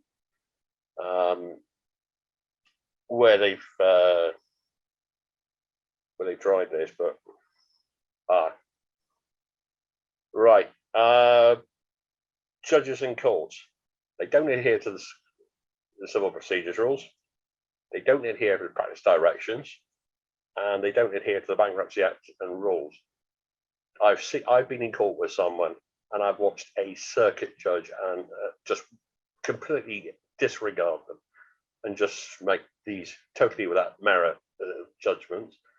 And I'm thinking, is this guy a judge, or is he just a puppet sitting there just doing what he's told? It is that sort of in your face. The certificates of appointment that the Secretary of State is supposed to issue, they've been found to not even have the name of the courts on them. The signatures, there's one that was found where it had clearly been copied and pasted onto the certificate. They tried, whoever it was that we produced, they said, oh yes, you're allowed to do that. Now we said, well, show us the legislation that says you're allowed to do that. Well, we'll get to see it. And when we checked out the signatory, they were a junior within the Insolvency Service. Juniors are not allowed to sign the Secretary of State's authorization for a trustee in bankruptcy to do their work. It's got to be signed by someone of at least an examiner level. That's what they call senior. If it's not signed by a senior, then I would question that trustee in bankruptcy's qualifications. And also I have come across cases where TIBs have their appointment hasn't even been published in the Gazette. And I've also seen cases where the petition and the order, the bankruptcy order, hasn't even been published in the Gazette. Court paperwork. Shows name of court not authorised to conduct bankruptcy hearings. I think I've already covered that. I've also seen statutory demands and petitions with stuff on it, which isn't supported by fact. Witness statement of process service serving statutory demands, those are missing from the file. Every time one of those stat demands is served, that process server has to make a witness statement to say who he handed it to, what time, where. In a lot of cases, that's not even in there. Person sued for bankruptcy who has funds or assets to meet the supposed debt. I've seen a couple of those, in which case the court should have struck out the petition as an abuse of process, but it's failed to do so, and it's allowed the case to continue. Like I said, bankruptcy order is not published on the Gazette. And the last one I've come across so far is court seals that they're either not on documents as required by law, or the seal is suspicious. And when I say suspicious, it doesn't appear to be one that is authorised by the government department that's using it. There you go. Those are the signs that you've got a potential fraudulent bankruptcy on your hands. Wow. But this is, I will say one thing, Andy. Yeah. It is getting to, and I mean, it just seems to mushroom all the time. The court staff and the judiciary, they seem to think we haven't noticed them. I mean, I was in court with somebody in the Midlands, and there was a barrister for the other side, and he was supposed to be a criminal barrister. And I was telling him in front of the judge, Mr. So-and-so, this is a criminal matter. This shouldn't even be in this court. Oh, they're just allegations. Excuse me, what did I tell you I was? Yeah, but I said, no. Have you looked into this? And he went, no. and even the judge told them to shut up. So yeah, you have got some very arrogant barristers who come in, and when a barrister turns up at a county court, the first thing I think is, they're going to win the case, and invariably they have. Thank you, Michael. Thank you very much indeed. These are very, very important insights that you and all the other speakers have acquired over a long period of time. Can we please put our hands together, folks, to show our appreciation to Michael for his session?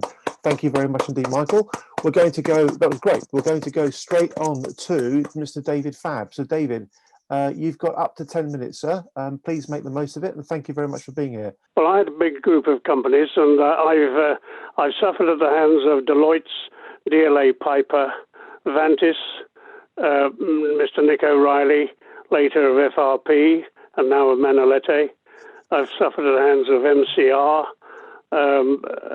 now Duff & Phelps Limited, and so I've got a huge amount of experience.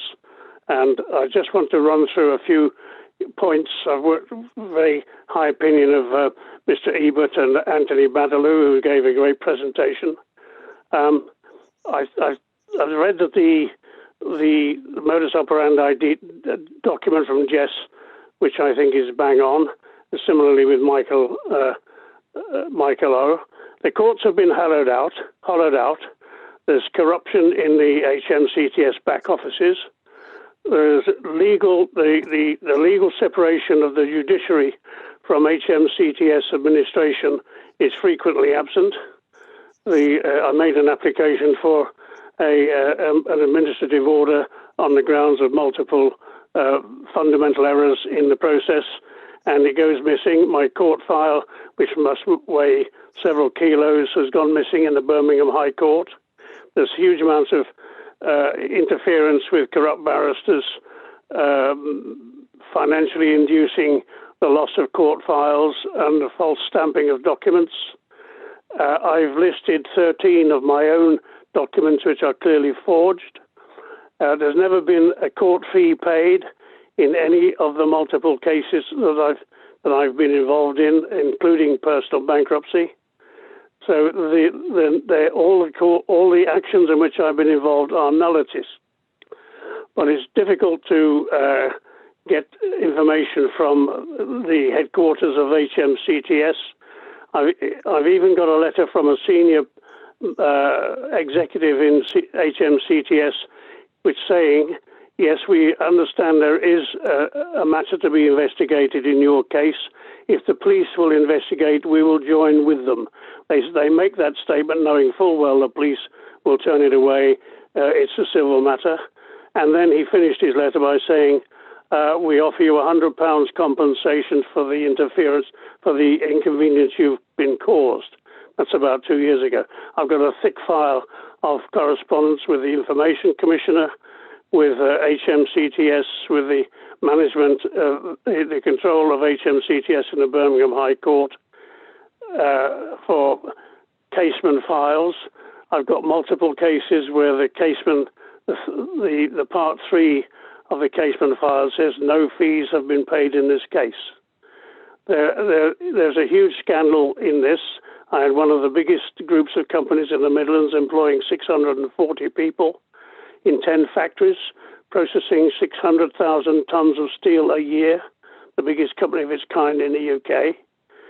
And I've been through umpteen court hearings. Only today I got a notice of a hearing in the High Court in Birmingham for a second civil restraint order on me. That has been launched by the ex-MCR partner Andrew Stoneman, who's highly regarded as a crook in the Readings scandal. Ian Fraser has greatly detailed his involvement in that. And that is Duff & Phelps now. He sold out to Duff & Phelps. So it's quite likely that by the end of July, I will be saddled with another CRO. So the only way that I'm going to proceed now is I've resuscitated a website called Deloitte-ouch.online, and I'm going to blow all the documents that I've got online. I'm going to prove that all the cases that I've been involved in, and there's 6 or 7 of them, involving hundreds of hours of court time, huge waste of court resources, have been carried out in shadow courts, no fees having been paid, DLA Piper massively involved, Deloitte's hugely involved. Deloitte's have taken in excess of 6 million from the liquidation of my companies. So now I'm going to publicize. I set up a website 2-3 weeks ago, which is in the process of being developed, called Deloitte-Ouch. And I want that to spread all over the world. The last time I did one, it was massively followed in 2005, including hits on it from all the accountants within Deloitte's and their peer group, and hugely followed by employees of Deloitte's. So now I've got the full story to tell. I've given up on the UK courts are useless, hollowed out. Judges don't want to know because they haven't got the resources, and most of them, frankly, know that the shadow court process is running in parallel with the hollowed out genuine courts. My bankruptcy, for example, was done in a side room with a barrister. It took 20 minutes, no paperwork worth a name, and with a deputy district judge nobody had ever heard of. So hard experience has shown me that the country is in a terrible state. There's a massive amount of property theft. I had 70 acres of factories, over 1.5 million square feet of warehouses freehold. That's been monetized and you, Andy, you asked how this is done. They start off by being sent in by the funder, in my case, GMAC, who've now sold out to Close Brothers. GMAC is an American invoice discounter. General Motors Acceptance Corporation originally. And they inherited a lot of the accountants when the Big Five became the Big Four with the Enron scandal in 2002, I think it was. And half of them went to Deloitte's, and a lot of them went to GMAC. They profited massively with the terminal fees when my company was forced into administration by Deloitte's. They come in, they undervalue all your assets, in my case through GVA Grimley. They then indulge in false accounting. They act as shadow directors, and they change the terms of the agreement you've got, under which you will get, in my case, aggregated sales of 11 companies on a daily basis to individual invoice factoring, so that you've got to manufacture a huge volume of paperwork which had to be sent to Brighton from the Midlands on a daily basis. So then they refuse to release funds to pay the wages, and so they force you over the cliff. It's a time-honoured methodology, and so then you've got nowhere to go. I then bought one of my companies back and built it up to 5 companies. They then I novated all those assets and documented with a full and final settlement of £320,000 in December 2003. And in December 2005, because of the website gave them so much grief, and because I'd referred them to their self-regulators, who eventually gave them a clean bill of health, the ICAEW, in December 2005, they issued writs against me to say that I'd stolen all the assets of the group of companies which I had developed on the second time around. That resulted in multiple court cases and a 9-day High Court trial, finishing in the RCJ in London. And they got the original claim was that I'd stolen over 400 items of plant and machinery. They got a judgment for £35,000 on 5 items of tooling and fixtures, with the recently retired, now Lord David Richards, one of the most senior judges in the Northwest sector, in 2008 when they put me through a 9-day trial. And they then announced to the world that having had a judgment in their favour of £35,000, they'd won the case. And then they bankrupted me. So all that is going to go on a website, because there's no point, in my view, in going through the courts or attempting to get government to change anything. There's too much involvement of politicians who are mostly too thick to even understand the issues. I hope you were able to listen to that. We heard it all. It was loud and clear in every way imaginable. David, thank you very much indeed. You've given us even more to think about. This is truly shocking stuff. I think you can see us, so let's show our appreciation, folks. Thank you very much indeed. We're going and my apologies for not being on screen. No, not at all. You did a remarkably good job, sir. You really did. You really did. Let's go straight to Jess. Jess is going to be at the final of the main speakers. Then we're going to have some quick comments from various folks. We're probably going to finish about 20:08, something like that. We can maybe go a little bit longer if we need to. But this has just been an absolutely fascinating session. It really has. And by the way, if you remember, my main kind of objective for this session was very simple, just to see if there's enough reason to think that there might be a real problem here, and I'm absolutely convinced that there is. There's definitely enough reason to think there's a real problem here. This is not some fabricated, made up illusion. You know, this is not a mirage. This is definitely real. That's the absolute conclusion that I am coming to, folks. And on that basis, I'm inclined to create another TTF group to help focus on this insolvency problem, because the strategy we have is all about transparency. It's all about shining a big bright light of scrutiny on what is happening, and we can do that. We can definitely do that. Thank you very much indeed, David Fabb. Let's go straight to Jess. Looking forward to your session, Jess. What would you like to tell us beyond what you've already said? Thank you.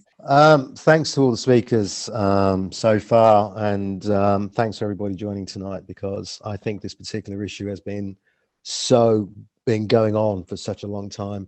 I think I just want to touch upon a few things, and I think, look, corporate insolvencies get all the glory. They'll get they are the ones which catch the headlines. Big businesses going down. I'm a chartered accountant myself. I've worked in industry, and I do know something about the insolvency rules. Only the irony is I became bankrupt myself through this particular scam. So I've lent a lot of time and energy and efforts to help other people, but also to with my career in the advertising world, to create more brand awareness. And I think the TTF forum, and together with everybody else that is contributing to its creating their own YouTube videos and channels and social media, is something that we all have to contribute and put some energy to, because we are in a broken system. Okay, it's in a broken system where there will be no justice, there will be no recourse from the courts. This Insolvency Act, which was built up 40 years ago in 1986, its only purpose was to strip out assets. That was what it was designed to do. It had a slight revision in 2011. But the bottom line is this: it is the Victorian debtor's jail. That's what it is. And it's the 21st century version of it. And as soon as this particular, these examples of stories that you heard from David, from Anthony, from Michelle, it's up and down the country. We are all intelligent, focused people. There are a lot of people out there. As soon as it happens to, it hits them like a brick wall, and they don't know what to do, where to turn to. The regulatory boards are unfit for purpose. We've spoken about that in depth on TTF, because as a business model, it's a regulatory board is paid by its own members. That's just inefficient. MPs very rarely want to get involved because they've all got their own egos and their own careers. And the judges are in a lot of these in the local county courts.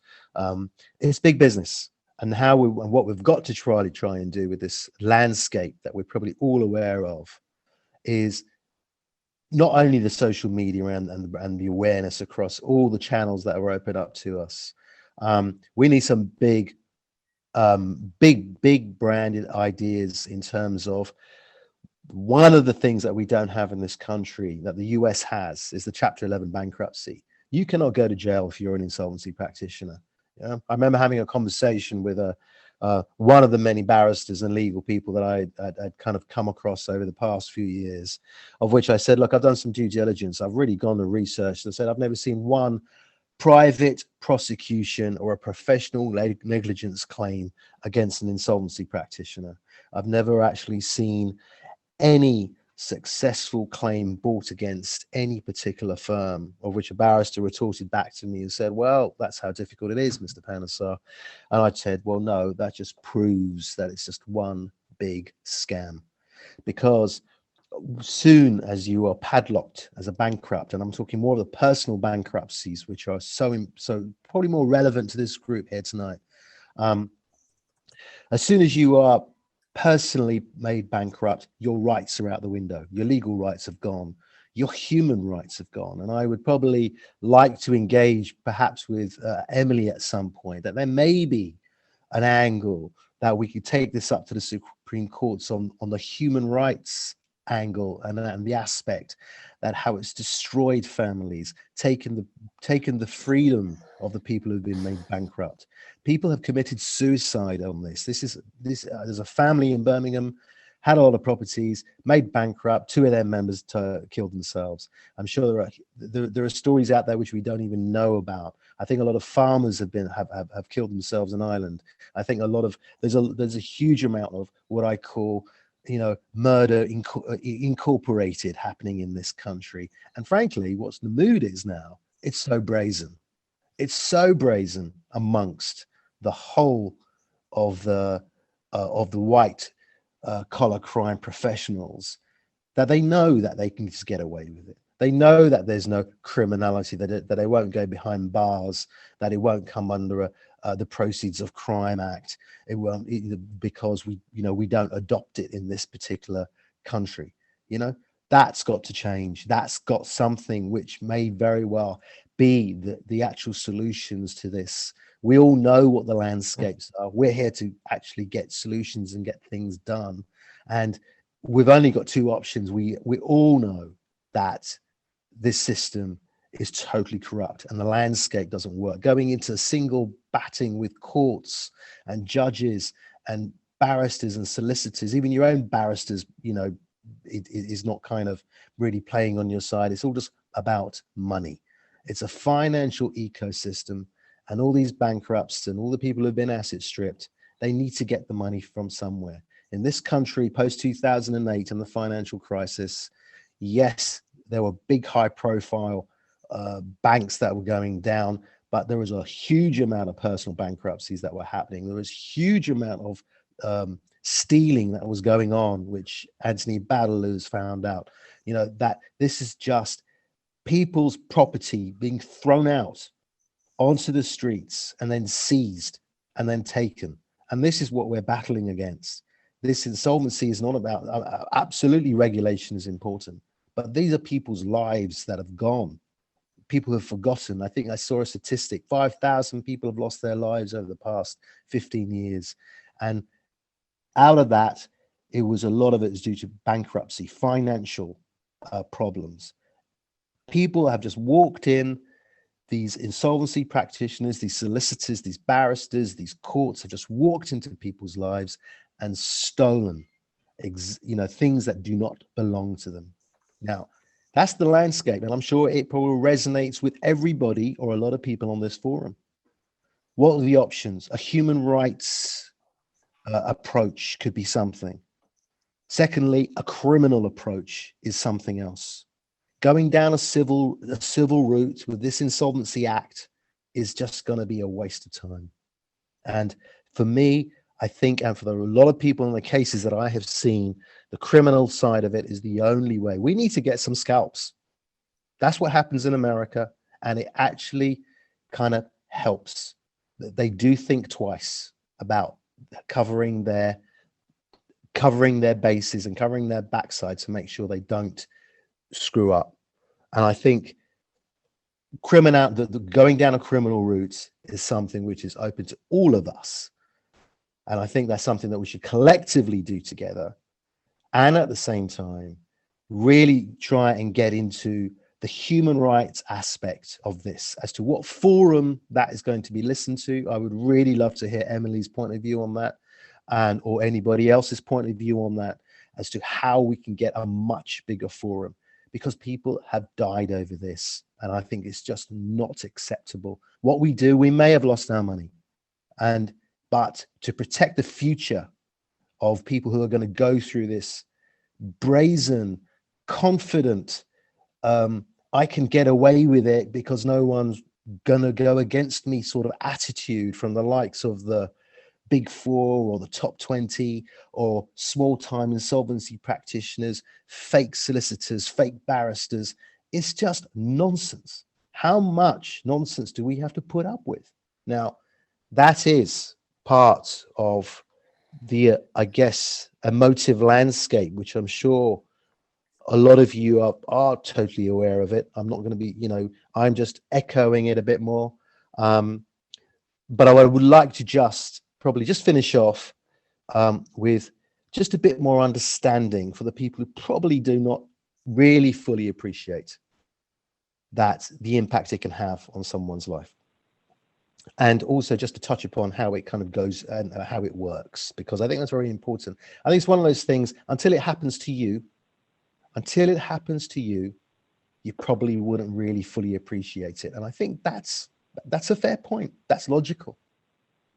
But we have now collectively come together using social media. That's the power of social media. Now it's time for us to really start weaponizing what we have, because this is the only way that we can get any form of justice. This is a war. But just for the point on how it works, and I've heard that a couple of times over this session, is just kindly just give me 1 minute, because I've summarized a lot of it, and that's after a review of a lot of cases which have researched, and the most obvious thing is, how can you make a solvent person bankrupt? That is one key element which absolutely underpins this whole business model. What they do is they target solvent people, because that's the way they make money. Once they target you, you may be going through a divorce, you might be going through a conflict, you might be going through a bad time with your business. That information is given to either a solicitor, a barrister, the HMRC, who can see your balance sheet. They'll know how much assets you have. They know what your income is. They know what your profits on your business are. They've already then decided, this one particular individual has a lot of money. Let's target them.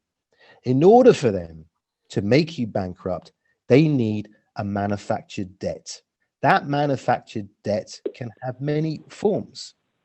In some of the cases that we've seen, it could be outstanding disputed bills with your solicitor, or an outstanding disputed bill with your barrister, or an outstanding bill due to a payment miss from a bank, or it could be another statutory instrument which they would use. And I would imagine with the banking group, there's probably that the whole interest rate swaps and all that they were basically statutory instruments used to go and bankrupt those businesses. Now, back to the personal insolvencies, once they actually look at your balance sheet, once they see your wealth, they say, okay, what's the best way of actually doing this? The best way is for them to create a manufactured debt. That creates a manufactured document. That document is then going through a statutory demand. The statutory demand goes to a local court, very rarely to the central courts, to a local courts where there is no public, there is no forum. Within that 15-20 minute blind hearing, a judge who is a circuit judge, who is probably in on this whole scam, just basically says, I'm just going to side with you becoming bankrupt. As soon as that stamp is there, you are padlocked in the eyes of the Insolvency Act. You have moved from the Civil Dispute Act straight into the Insolvency Act. And once you're into the Insolvency Act, it is then the Victorian debtor's jail. You have no rights. The malfeasance Section 304 claim in the Insolvency Act is a waste of time. I've tried it. Basically, it says you can't come into the courts because you don't take leave of court. Well, how can I take leave of court if I'm a bankrupt? Exactly. So catch-22, they do not want you to come and start going against the insolvency practitioner. The official receiver, who's an employee of the government, washes his hands. He just says, okay, I've now appointed from the courts, which was in the public market, I'm going to now put it into the private market. The private market is where all the insolvency practitioners sit, and that's where all these lawyers and barristers sit. They're appointed, and one of their key elements is to keep you padlocked. Proof of debts of creditors. Anyone can make a claim. Anyone. They don't have to prove it. You can get your guy next door, your neighbor, your guy across the road. He could put in £1 million, £2 million. The reason they do that is so that they can basically keep the bankrupt into a status of liability and to keep it going for years. Some of the cases have been going on for 10 years, for 15 years, for 20 years. It's just no logic. What it is, it gives them time. It gives them time to start weaponizing the Insolvency Act, for it to start asset stripping in the form of businesses being undersold at hugely under market value, property investments that have been sold. My case, 1.3 I had of a buy-to-let investment sold for 750. They then have all their little investment network going on. You've got the Allsops, you've got the estate agents. They're all getting a bit of a kind of kickback with it because they know insolvency practitioners can dispose of businesses. So they have their own ecosystem, which have got their own connections, absolutely asset stripping everybody. Wow. And the continual asset stripping doesn't even stop there. In some of the cases, the criminalization of the bankrupt, to ruin careers, to make sure that their name is absolutely has got no brand. It just gives them these guys are on a power trip, and this is what we're fighting against. I would say to everybody on this forum, it's got the human loss, which should be motivating everybody, but also let's put some of these people into jail, because we just need a couple of scalps and it will stop, or it will start to stop this absolute brazen approach on how to get rich through asset stripping. So I'm going to make no apology for being a bit emotive. I've kept it pretty calm, and I would like to thank everybody else. Thank you, Andy. Thank you for everybody else who's been listening. And thanks for everybody who's done all the hard work. I mean, I've spoken to a lot of people here, but we have to carry on, because, the worst thing to do is to walk away. And that's what they want. And that's the other thing they like. They'll get fed up of it. They'll walk away. They'll go and change their life. And you know what? You've just bought somebody else a yacht, So let's kind of really collectively get together as much more that we can. I would say, Andy, it requires further forums and events, specifically, I would say, for personal bankruptcies, because it's the individuals who don't get a voice.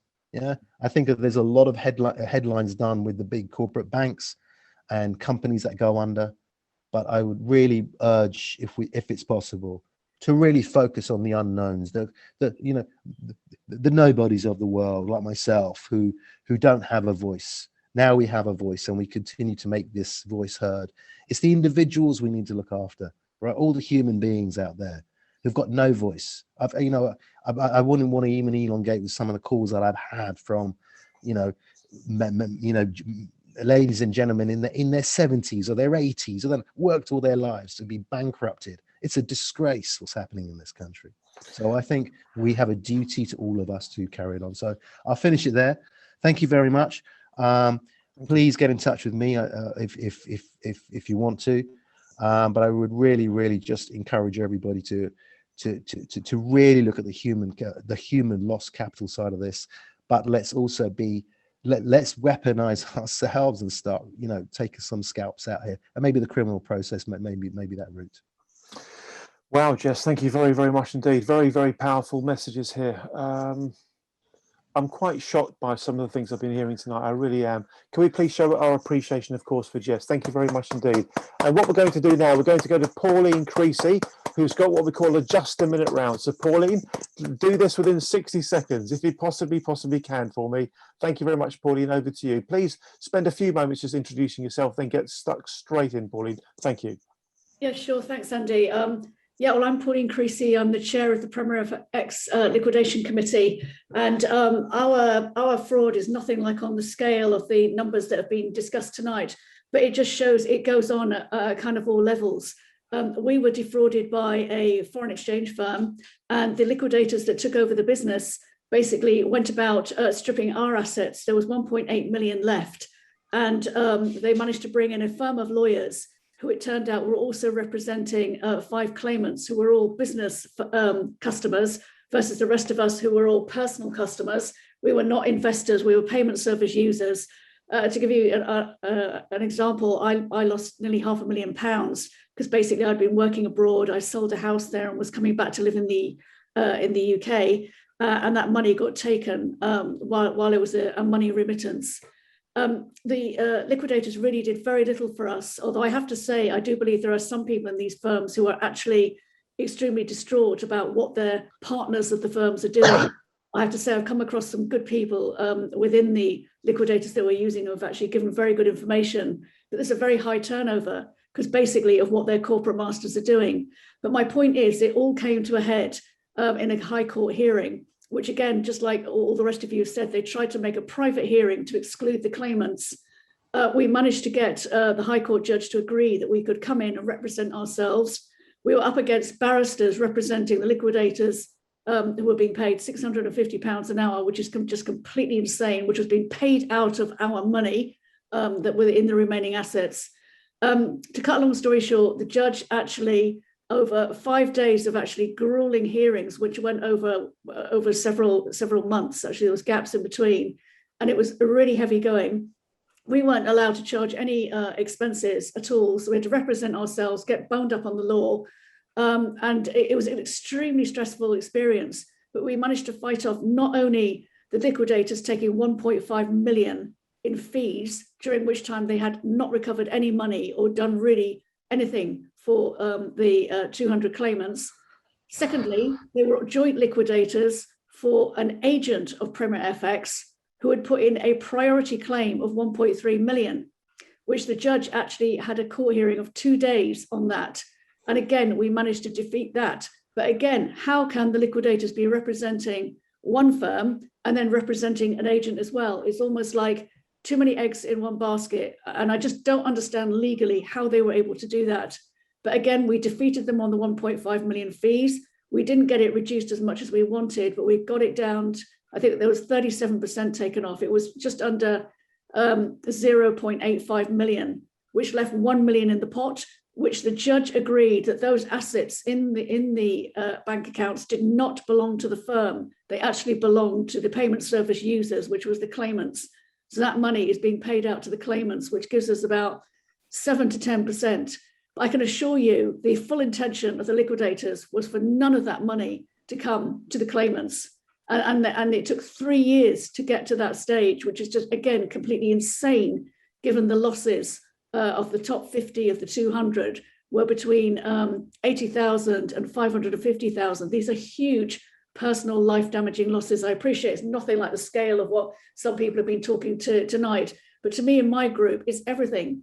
It's actually everything. It's destroyed our businesses. It's destroyed our lives. I've effectively been homeless for 3 years.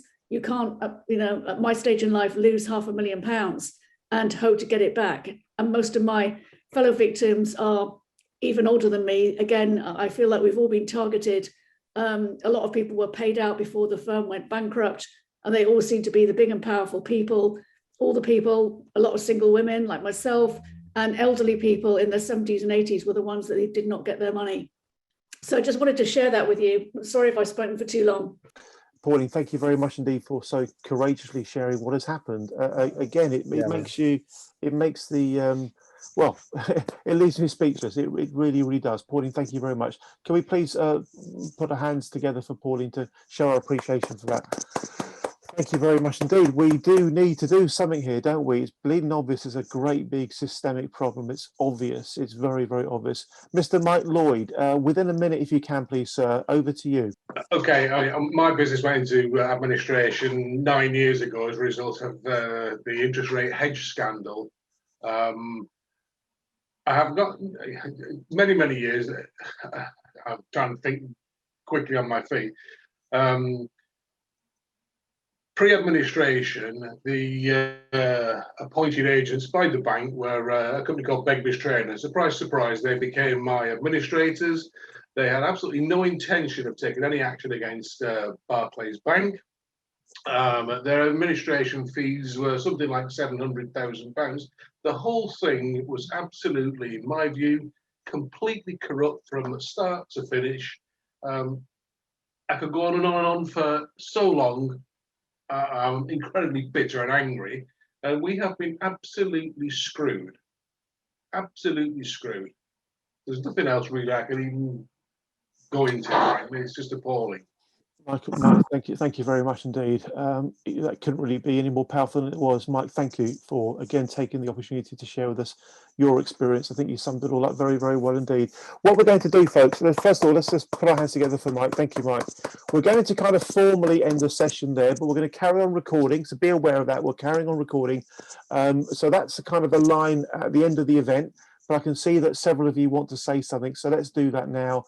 We're going to go in the order of Carolyn, then Barry James, then Paul Carlier, and then whoever else wants to speak. I've had a pretty long day. I'm up for carrying on because my blood's boiling, to be frank with you. So, and I can see David Pidcock is also waving his hand. So, Carolyn, let's be short and succinct so we can get through as many as we can, please. Carolyn, please share with us what's happened to you and your family. Thank you.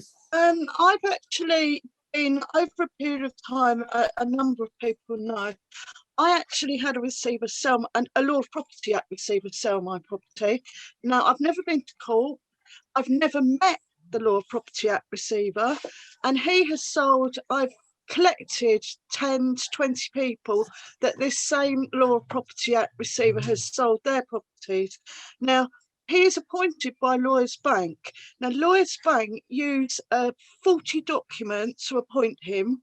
The signature on that document is by somebody who is not in the level at Lloyds to sign that document. So therefore, all our properties are unlawfully sold. Now, when it comes to transferring our properties on the sale, it is the receiver who sells our properties. He signs, he becomes a returnee in effect. So he then signs the documents at Land Registry. Now, Lloyds step in at the last minute with very lowly people inside Lloyds, the T-boy, whoever, to execute the transfer documents at Land Registry. So all those documents are forgeries, they're fraudulent documents. So all of our properties have been fraudulently sold, and I've got at least 10 properties that have been sold like that. I mean, there really does need to be somebody looking at these documents. As William knows, the next step that we really have to do is take somebody to court on a private criminal prosecution. Thank you very much indeed, Carolyn. Thank you very, very much indeed, Carolyn. Mr. Barry James, you're next. Thank you, Barry. Thanks, Andy. Thanks, too, for putting this on. Your blood is boiling, and rightly so. And my heart goes out to the people who have been affected by this. It really does. But I have to tell you that I'm seeing this in so many different areas, from the mortgage prisoners to the repossessions, which are going to be endemic because of COVID very shortly, as well as insolvencies and in other areas such as the one, Andy, we saw last night. This is not a procedural problem. It goes deeper, and we need to know and understand that. And it's because of that financialization has been allowed to overcome justice. And, you know, we hear the pain tonight, and the pain tells us, if we didn't already know, how much justice matters, how much human rights and justice matter. And I have a little plea for you. No one wins in a war. We need to be clever, not and tactical, rather than just aggressive. A few scalps are not going to solve this. What is going to solve this, and it can be solved while we have a democracy, is by us coming together, realizing that the roots of this go deep into the financialization of society as a whole, and the financialization of this system, that because the people who are doing this have permission to do it. They are encouraged to do it for the maximization of profit. Wow, Barry, thank you very much indeed. The final word, the final thing I'd just like to say is, Andy, thank you. We must come together, but we must understand that this is part of a bigger picture, and we need to come together and deal with it. Thank you very much indeed, Barry. Thank you. We're going to go to some folks who haven't yet had a chance to say anything at all. So I think David Pidcock wanted to say something. David, let's go to you, and I think then to Ed Toohig. David, go for it. Thank you. Yes, good evening. Thank you. Excellent so far. First of all, the problem goes back to at least 1868, but 1719, Daniel Defoe wrote Exchange Alley, in which he said the whole basis of the City of London is based on trick, cheat, and wheedle. So look, that's 300 years ago. Nothing has improved. It's just got more sophisticated. Wow. And we're suffering from people who suffer from venal sadism. They enjoy what they do. Thomas Jefferson said the problem is the modern theory for the perpetuation of debt has drenched the earth with blood and crushed its inhabitants under burdens ever accumulating. The problem, so the issue is that the issue of debt, but also the whole system is based on interest. And Napoleon was coming to London to wipe out the City of London, because when he saw the debt of France, he said the deadly facts herein reveal that it is amazing that this monster interest has not devoured all humanity. It would have done so long ago had not bankruptcy and revolution acted as counter poisons. The pity was that Wellington won, because Napoleon was betrayed by the bankers, and the gentleman who was just on, the winners in wars are always the bankers, because they fund both sides. So either way they win. And that is the key. It's been going on for centuries, and N.M. Rothschild are the key players in that. Now, Fimbra, a very good man called Rowan Bosworth Davies, ex-Met officer and a compliance officer with Fimbra, Financial Intermediaries Managers and Brokers Regulatory Association, said it was known and is known as F it, my brokers run off again. That's what it stands for. And so anyway, the whole thing is I've spent many years in the courts with people. I know Mr. Ebert and of course the others, and the whole thing is a fraud. John Ashcroft, I've been with in the court now for many, many years. So the system is, it has to be changed. The lawyers and the bank, but the MPs are mainly, they're in the pocket of the bankers. Only we got an early day motion passed 748 with Austin Mitchell, and that was to reintroduce money issued by the Treasury to solve all the problems. No need to borrow, no need to borrow from bankers. So the key is it can be solved within 24 hours. And Jeremy Corbyn had to go because he'd signed it with us. Okay, bye for now.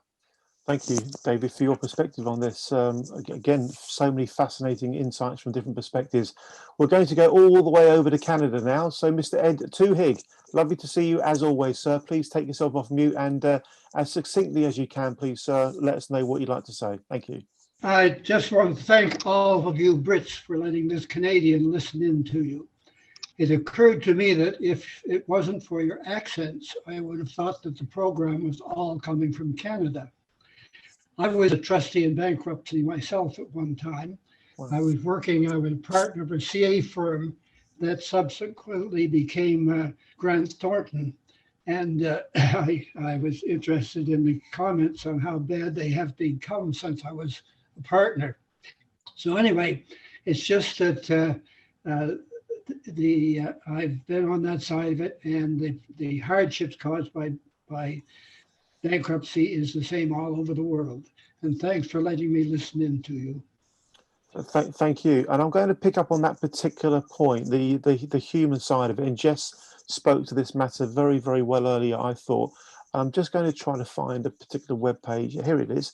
So what I'm going to do, folks, before we then go to Paul Carlier, it's always worth listening to what Paul has to say. This is the APPG on fair business banking.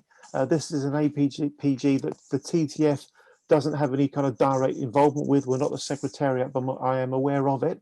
And one of their work streams is, and this was mentioned earlier by Michelle, well done for letting us know about this, Michelle, is the insolvency reform work stream. And what this webpage basically does, oh, forgive me, I've got the wrong bit. What this webpage basically does is articulate the problem. And I'm going to read some of this out to you. Bear with me, just let me take my time and read this out, because I think this has been very, very, very well worded. And it really does capture the spirit of what we've been talking about tonight. Now, this APPG is mostly focused on business-related matters, but I'm absolutely convinced, having heard tonight's session, that these principles and issues apply at the individual level, exactly as Jess was speaking about earlier. So here we go. I'm reading from here. Obtuse contracts, onerous covenants, the lack of good faith in contractual relationships, unregulated LPA receivers in England and Wales, and the lack of any judicial oversight of the insolvency process mean that, should a lender wish to exit a particular market or cease a particular relationship, there are no real barriers for it and no adverse consequences should it act unfairly during that process. Furthermore, the positive language of cleaning up the balance sheets is masking the destructive practice of selling off swathes of commercial loans to unregulated offshore vulture funds whose primary focus is asset stripping. This is on a website of an all-party parliamentary group, ladies and gentlemen. There is hope here. We have some hope in Parliament to get stuck in and do what needs to be done. Insolvency law as it stands allows this practice to happen. Let me repeat that. Insolvency law as it stands allows this practice to happen.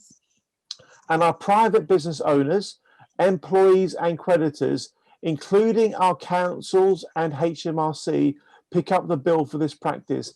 The law as it stands makes the UK an attractive place for vulture funds to choose to do business, which will ultimately affect the competitiveness of the UK economy. It's the last bit that really matters. The impact cannot be understated. The impact on individuals and the wider economy of the issues we are highlighting cannot be understated. Job losses, personal bankruptcy, mental health problems, suicide, family breakups, and loss of revenues to councils, HMRC, and others are all direct effects of the current system.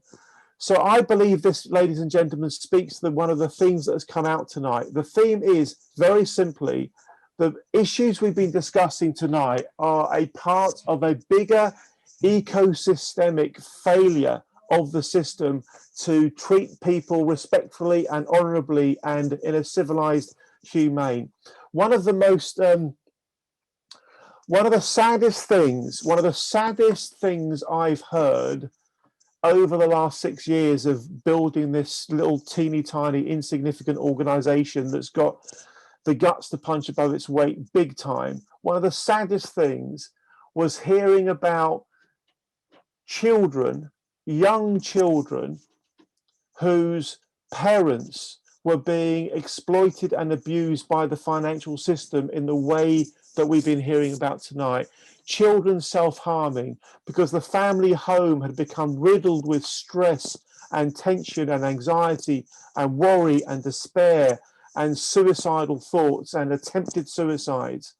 You know, the very thought that a loving child ends up self-harming as a way to kind of express the despair that's been brought into the family as a consequence of the kinds of things we've been talking about tonight is shocking. It's shameful.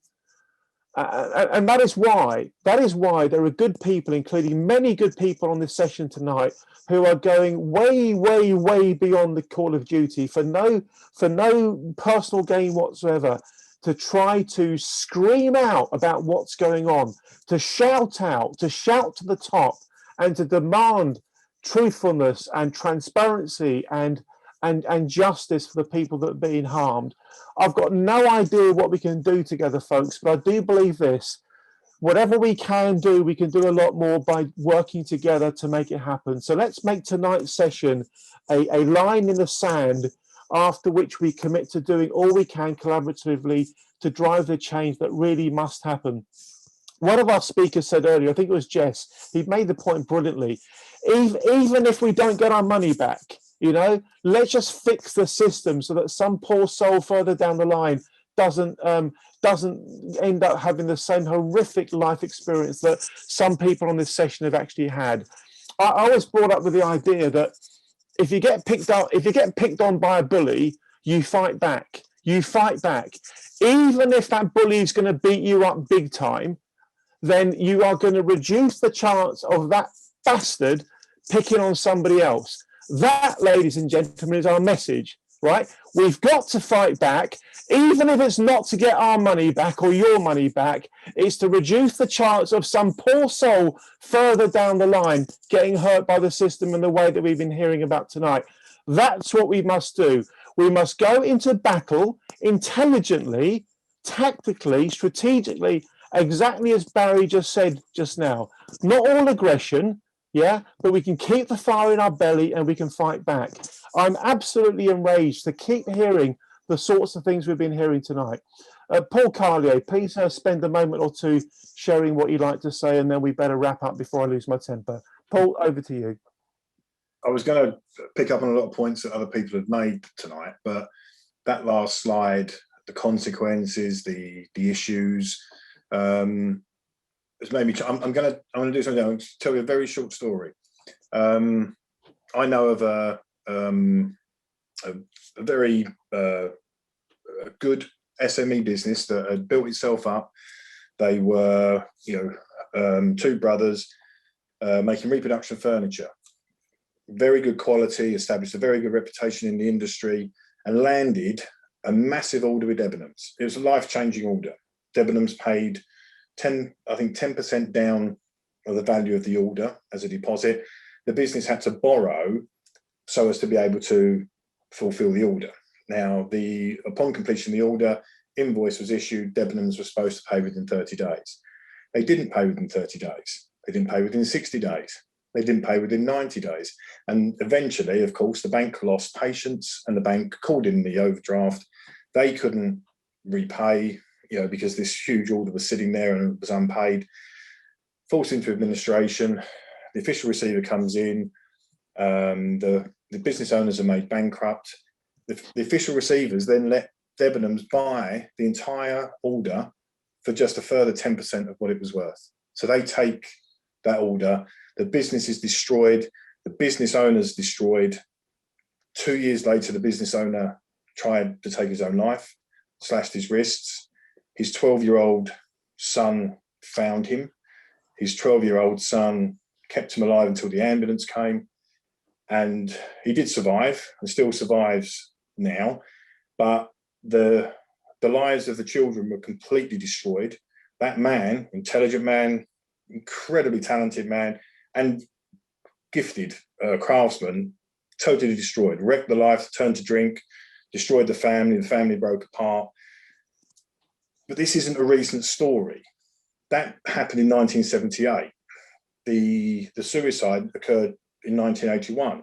The person in question was my father. The 12-year-old that found him was me.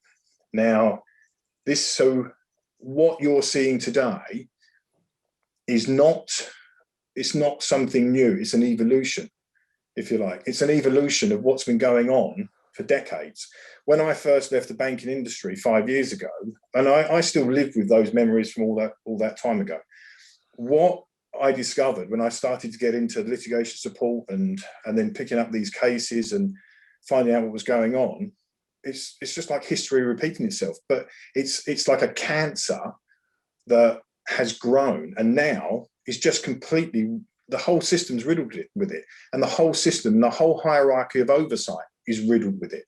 There's conflict at every turn, and still it goes on. So what we're faced with here is a challenge that's been going on for 40 years, but it's a challenge that everyone needs to rise to. And one thing we have to change is the public apathy. There's a very, Hainsborough Reading got a lot of headlines because of the sex, drugs and rock and roll that these guys did with all the proceeds. So it made headlines, and there was public uproar. But for the most part, the public perception of these things, well, it didn't happen to me, so why should I care? We need to change the narrative, and the narrative needs to be, okay, this time it wasn't you, but next time it could be you. It could be your parents. It could be your children. That's what we need to do. We need to change the narrative, and we need to make our voice heard. So, sorry, that's... You don't need to apologise, mate. You definitely don't need to apologise. I think that good will prevail. Yeah, the bad practice, the evil practice, this horrific stuff that's going on will be defeated. It will be, Paul. It really, really will be, Paul. I absolutely believe that. But I'm pretty damn sure it will happen quicker and better if we just make one simple commitment to ourselves, which is to do all we can to work collaboratively and coherently. Yeah, we need to use our brains, use our brawn as well, in terms of our guts and our determination. Use that energy. Let's channel it. Let's focus it. Let's energize the campaign to shine a big bright light on what is going on. And Paul, sir, you are absolutely right. This is some systemic, it's almost like a blood poisoning, isn't it? We got the entire ecosystem has money flowing through it, and it's like we've got a poisoned, cancerous, toxic, horrific illness, a pandemic. The word was used earlier, that really has to be defeated. I don't really know what to say in terms of bringing this to a close, other than to say that tonight has been special, very special in many, many ways. Our objective, our purpose for this evening was simply to try to establish whether there is enough evidence to show that there really is a problem. And I am absolutely 100% convinced that there really is a problem. This is not a mirage, This is not mist we're looking at. This is real. The incentives are all there for this to happen. The lack of oversight, the lack of governance, the lack of accountability, the lack of scrutiny, it is all allowing what is going on to go on. And therefore, we know what our strategy's got to be. We must shine a big, bright light on this. We must get the media involved as best as we can. We must plan and plot. We must galvanize support with the politicians who do want to listen. And there definitely are some who do. Believe you me, there definitely are some who do. We need to challenge things in the courts. We need to fight. We need to fight in every way that we need to make this happen. Paul, I'm never going to forget what you just said. I'm never, ever, ever going to forget what you just said. And if ever I say to myself, I can't do this anymore, I'm just going to remind myself about what you just said, sir. And that's going to motivate me to the day, to the day that it doesn't matter anymore. All right. That's it. We're wrapping up there. Thanks very much, folks. Good night. Good night. Good night. Good night. Well done, everybody. Well done, everybody. Thank you. Thank you very much.